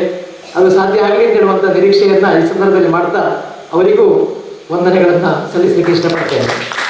ಇನ್ನು ವೇದಿಕೆ ಮುಂಭಾಗದಲ್ಲಿ ಬೇರೆ ಬೇರೆ ಕೆಲಸ ಮಾಡಿದವರು, ಬಹುಶಃ ನಾನು ಬಸದಿಗೆ ಸಂಬಂಧಪಟ್ಟ ಹಾಗೆ ಹೇಳಿದ್ರೆ ತುಂಬ ದೊಡ್ಡ ಲಿಸ್ಟ್ ಇದೆ. ನಮ್ಮ ಕುಟುಂಬದವರು, ನಮ್ಮ ಬಂಧುಗಳು, ಮಾವಿರಣ್ಣ, ವಿದ್ಯಣ್ಣ, ಅವರು ಇವರು ಅಂತ ಹೇಳಿದ್ರೆ ತುಂಬ ಉದ್ದ ಆಗ್ತದೆ. ಯಾಕೆಂದ್ರೆ ಪ್ರತಿಯೊಬ್ಬರು ಕೂಡ ಕೆಲಸ ಮಾಡ್ತಾರೆ. ನಾವು ಹೆಚ್ಚಾಗಿ ವೇದಿಕೆಯಲ್ಲಿ ಮಾತಾಡೋದು ಜಾಸ್ತಿ, ಆದರೆ ವೇದಿಕೆಯ ಹಿಂಭಾಗದಲ್ಲಿ ಇದ್ದುಕೊಂಡು ಯಾವುದೇ ಫಲಾಪೇಕ್ಷೆ ಇಲ್ಲದೆ ದೊಡ್ಡ ಲಿಸ್ಟ್ ಇದೆ ನಮ್ಮ ಹತ್ರ. ನಾನು ಯಾರ ಹೆಸರನ್ನು ಹೇಳಲಿಕ್ಕೆ ಇಷ್ಟಪಡೋದಿಲ್ಲ. ಹಾಗಾಗಿ ಎಲ್ರಿಗೂ ಕೂಡ ಒಳ್ಳೆಯ ಮನಸ್ಸಲ್ಲಿ ಕೆಲಸ ಮಾಡಿದ್ದಕ್ಕೆ ಬಹುಶಃ ಇಷ್ಟು ಸಂಖ್ಯೆಯಲ್ಲಿದ್ದರೂ ಕೂಡ ನಾವು ಇಷ್ಟು ದೊಡ್ಡ ಸಾಧನೆ ಮಾಡಿದ್ದೇವೆ. ಹಾಗಾಗಿ ಊರೂರಲ್ಲಿ ಹೋದರೂ ಕೂಡ ನಮಗೊಂದು ಹೆಸರಿದೆ. ಇವತ್ತು ಮೂಡಬಿದರೆಯಿಂದ ಬಂದರು, ಅವರೆಲ್ಲರೂ ಕೂಡ ಹೇಳಿದ್ದದುವೆ, ನೀವು ಇಷ್ಟು ಸಣ್ಣ ಒಂದು ಫ್ಯಾಮಿಲಿ ಇದ್ದುಕೊಂಡು ಇಷ್ಟು ದೊಡ್ಡ ಕೆಲಸ ಮಾಡಿದ್ದೀರಿ, ನಿಜಕ್ಕೂ ಗ್ರೇಟ್ ಅಂತ ಹೇಳಿಕೊಂಡು. ಹಾಗಾಗಿ ಅದೆಲ್ಲವೂ ಕೂಡ ನಮ್ಮ ಬಲ್ನಾಡಿನ ಕುಟುಂಬಕ್ಕೆ ಸಲ್ಲದೆ ಎಲ್ಲ ಕುಟುಂಬಸ್ಥರಿಗೂ ಕೂಡ ಒಂದೇ ಮಾತನ್ನು ನಾನು ಅಭಿನಂದನೆಗಳು ಸಲ್ಲಿಸ್ತಾ, ಇವತ್ತು ಈ ಕಾರ್ಯಕ್ರಮಕ್ಕೆ ಆಗಮಿಸಿದಂತೆ ಎಲ್ಲರಿಗೂ ಕೂಡ ಒಂದೇ ಮಾತಿನಲ್ಲಿ ನಾನು ಹೇಳಿದೆ, ಪ್ರತ್ಯೇಕವಾಗಿ ಹೇಳಿದ್ರೆ ಬಹಳ ದೊಡ್ಡ ಲಿಸ್ಟ್ ಆಗ್ತದೆ ಹೇಳುವಂಥದ್ದು. ವಿಶೇಷವಾಗಿ ಮುದಿರಾಜ್ ಸರ್ ಅವರ ಮಾರ್ಗದರ್ಶನ ನಮಗೆ ಯಾವತ್ತೂ ಇದೆ. ಹಾಗಾಗಿ ಅವರನ್ನು ಕೂಡ ಈ ಸಂದರ್ಭದಲ್ಲಿ ಗೌರವಿಸ್ತಾ ಮತ್ತು ಈ ಸಭೆಗೆ ಆಗಮಿಸಿರುವಂಥ ಎಲ್ಲರಿಗೂ ಕೂಡ ಒಂದೇ ಮಾತಿನಲ್ಲಿ ಕೃತಜ್ಞತೆಗಳನ್ನು ಸಲ್ಲಿಸಿ ನನ್ನ ಅಧ್ಯಕ್ಷೆ ಮಾತುಗಳನ್ನು ಮುಗಿಸ್ತೇನೆ. ಜೈ ಜಿನೇಂದ್ರ. ಅಧ್ಯಕ್ಷರು ಇವರ ಪಂಚಸ್ಥಾಪನೆಯ ದೇವರುಗಳಿಗೆ ವಂದಿಸುತ್ತಾ ಹಾಗೂ ಆದೇಶ್ವರ ದೇವರುಗಳಿಗೆ ವಂದಿಸುತ್ತಾ ಎಲ್ಲರಿಗೂ ನಮಸ್ಕಾರಗಳನ್ನು ಹೇಳ್ತಾ ಇದ್ದೇನೆ. ಇವತ್ತಿನ ದಿನ ಸುದಿನ, ನಾಳೆ ಬಂದಿರ ಅದು ಕಠಿಣ.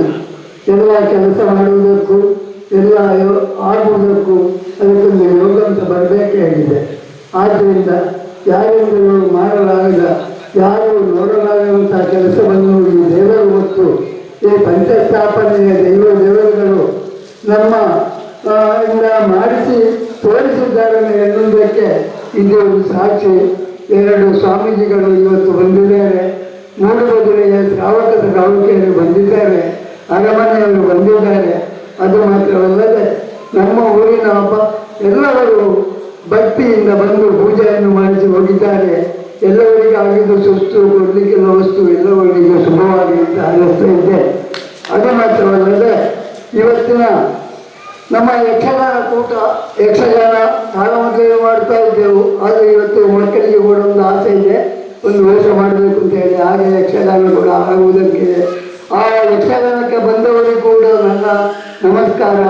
ನಿಮಗೆ ಆಗಲಿ ಪುರಸ್ಕಾರ, ಮಾಡುವುದಿಲ್ಲ ತಿರಸ್ಕಾರ ಅಂತ ಹೇಳುತ್ತಾ, ಯಕ್ಷಗಾನದ ಅರ್ಥಧಾರಿಗಳಿಗೆ, ಪದ ಹೇಳುವವರಿಗೆ, ಎಲ್ಲ ಚೆಂಡವರಿಗೆ, ಮೊದಲವರಿಗೆ ಯಕ್ಷಗಾನ ಬೆಳಿಗ್ಗೆ ಮಾಡಬೇಕು, ಬೆಳಿಗ್ಗೆ ಅಂತ ಹೇಳಿದಾಗೆ ನಿಮಗೆಲ್ಲರಿಗೂ ಧನ್ಯವಾದವನ್ನು ಹೇಳ್ತಾ ಇದ್ದೇನೆ. ಯಾರು ದೊಡ್ಡ ಮಾಡಬೇಡಿ, ಎಲ್ಲರೂ ಫಲವನ್ನು ಮಾಡಿಕೊಂಡು ಯಕ್ಷಗಾನ ಶುರು ಮಾಡಬೇಕು. ಮತ್ತು ನಿಮ್ಮ ಹತ್ರ ಮಾತಾಡಲಿಲ್ಲ ಅಂದರೆ ಯಾರು ಬೇಸರ ಮಾಡುವುದಿಲ್ಲ. ಮಾತಾಡುವುದಕ್ಕೂ ಕೇಳುವುದಕ್ಕೂ ಹೇಳುವುದಕ್ಕೂ ಇದು ಸಮಯ. ಮತ್ತು ನಮ್ಮ ಹರ್ಷಣ್ಣ ಇದ್ದಾರೆ, ವ್ಯವಸ್ಥೆಯು ಹರ್ಷಣ್ಣನಲ್ಲಿ ಹೇಳೋದು, ಹರ್ಷಣ್ಣ ಈ ವರ್ಷಣ್ಣ, ಇದು ನಿಮಗೆ ಹರ್ಷಣ್ಣ ಅಂತೇಳಿ ನಮಗೆ ಕೂಡ ಒಳ್ಳೆ ಕೆಲಸವನ್ನು ಮಾಡಿಸಿಕೊಟ್ಟಿದ್ದಾರೆ. ಇನ್ನು ಕೂಡ ಈ ಹರ್ಷಣ್ಣನ ಕೆಲಸ ನಮಗೆ ಬೇಕು, ಆ ಗೋವಿಂದಣ್ಣನ ಕೆಲಸ ನಮಗೆ ಬೇಕು. ನಮ್ಮ ಊರಿನಲ್ಲಿ ಅವರಿಗೆ ಒಳ್ಳೆ ಕೆಲಸ ಮಾಡುವಂಥ ಯೋಗ ಬರಲಿ. ಹಾಗೆ ದೋಳದ ಬೆವರು ಇದ್ದಾರೆ, ಮುಕ್ತರು, ಅವರು ಕೂಡ ಒಳ್ಳೆ ಆಗಲಿ. ಕಂಜಿಬಿಳಿಯವರು ಕೂಡ ಒಳ್ಳೆ ಕೆಲಸ ಮಾಡಿಕೊಟ್ಟಿದ್ದಾರೆ. ಎಲ್ಲರಿಗೂ ಕೂಡ ಧನ್ಯವಾದವನ್ನು ಹೇಳುವುದಕ್ಕೆ ಇಚ್ಛೆಪಡ್ತಾ ಇದ್ದೀನಿ. ದೊಡ್ಡಿದ್ರು ಮಾತಾಡೋದ್ರ ಪರವಾಗಿ ಅವರ ಮರವಂದಿದ್ದಾರೆ. ನಿಮಗೆ ಕೂಡ ನಮಸ್ಕಾರನ್ನ, ನಿಮ್ಮ ಅಪ್ಪನಿಗೂ ಕೂಡ ನನ್ನ ಆಶೀರ್ವಾದ ಇರಲಿ. ದೇವರು ಆರೋಗ್ಯ ಭಾಗ್ಯ ಅವರಿಗೆ ಕೊಡಲಿದ್ದಾರೆ. ಅದು ಮಾತ್ರವಾಗಿದ್ದರೆ ನಿಮಗೆಲ್ಲರಿಗೂ, ನಮಗೆಲ್ಲ ಆಗಲ ಸಿದ್ಧಿ ಆಗಿದ್ದೇವೆ, ನಾವೆಲ್ಲ ವೃದ್ಧಿ ಬಂದಿದೆ, ನಮಗೆಲ್ಲ ಬುದ್ಧಿ ನಡ್ಕೊಂಡು ಹೋಗ್ತಾ ಸಿದ್ಧಿ, ಹರಡಬೇಕು ಲೋಕದಲ್ಲಿ ಸುದ್ದಿ. ಅದು ಹರಡಬೇಕಿದ್ರೆ ಈ ಸುದ್ದಿ ಜನರು ಬಂದಿದ್ದಾರೆ. ಇದು ಚಿನ್ನದ ಚಾನಲ್ ಆಗಲಿಂತ ನನ್ನ ಹಾರೈಕೆ. ಇನ್ನು ವರ್ಷವೂ ಬರುವ ಹಾಗೆ ನಿಮಗೆ ಆಗಲಿ, ಪ್ರತಿ ವರ್ಷ ನೀವು ಬರುವ ಹಾಗೆ ದೇವರು ಒದಗಿಸುವಂತ ನನ್ನ ಹಾರೈಕೆ. ಅದು ಮಾತ್ರ ಅಲ್ಲದೆ ನಮ್ಮ ಬಂದ ಶ್ರಾವಕಿಯರಿಗೆ ಎಲ್ಲರಿಗೂ ನಮಸ್ಕಾರ, ನಮಸ್ಕಾರ, ನಮಸ್ಕಾರ. ಹೇತಾರಾಂ ಕರ್ಮಭೂಮೃತಾಂ ಜ್ಞಾತಾರಾಂ ವಿಶ್ವತತ್ವಾಣಂ ವಂದೇ ತದ್ಗುಣ ಭಗವಾನ್ ಶ್ರೀ ಆದಿನಾಥ ಸ್ವಾಮಿಗೆ ವಂದಿಸುತ್ತಾ, ಇಂದಿನ ಕಾರ್ಯಕ್ರಮದ ಅಧ್ಯಕ್ಷತೆಯನ್ನು ವಹಿಸಿದಂಥ ಡಾಕ್ಟರ್ ಪ್ರಭಾತ್ ಮಲ್ನಾಡು ಪ್ರಾಂಶುಪಾಲರು, ಜೈನ ಪದವಿ ಪೂರ್ವ ಕಾಲೇಜು ಮೂಡಿಗೆರೆ, ಇವರಿಗೆ ನಿಮ್ಮೆಲ್ಲರ ಪರವಾಗಿ ಹಾಗೂ ಮಲ್ನಾಡು ಸಮಸ್ತ ಕುಟುಂಬಸ್ಥರ ಪರವಾಗಿ ಹೃತ್ಪೂರ್ವಕ ಧನ್ಯವಾದಗಳು.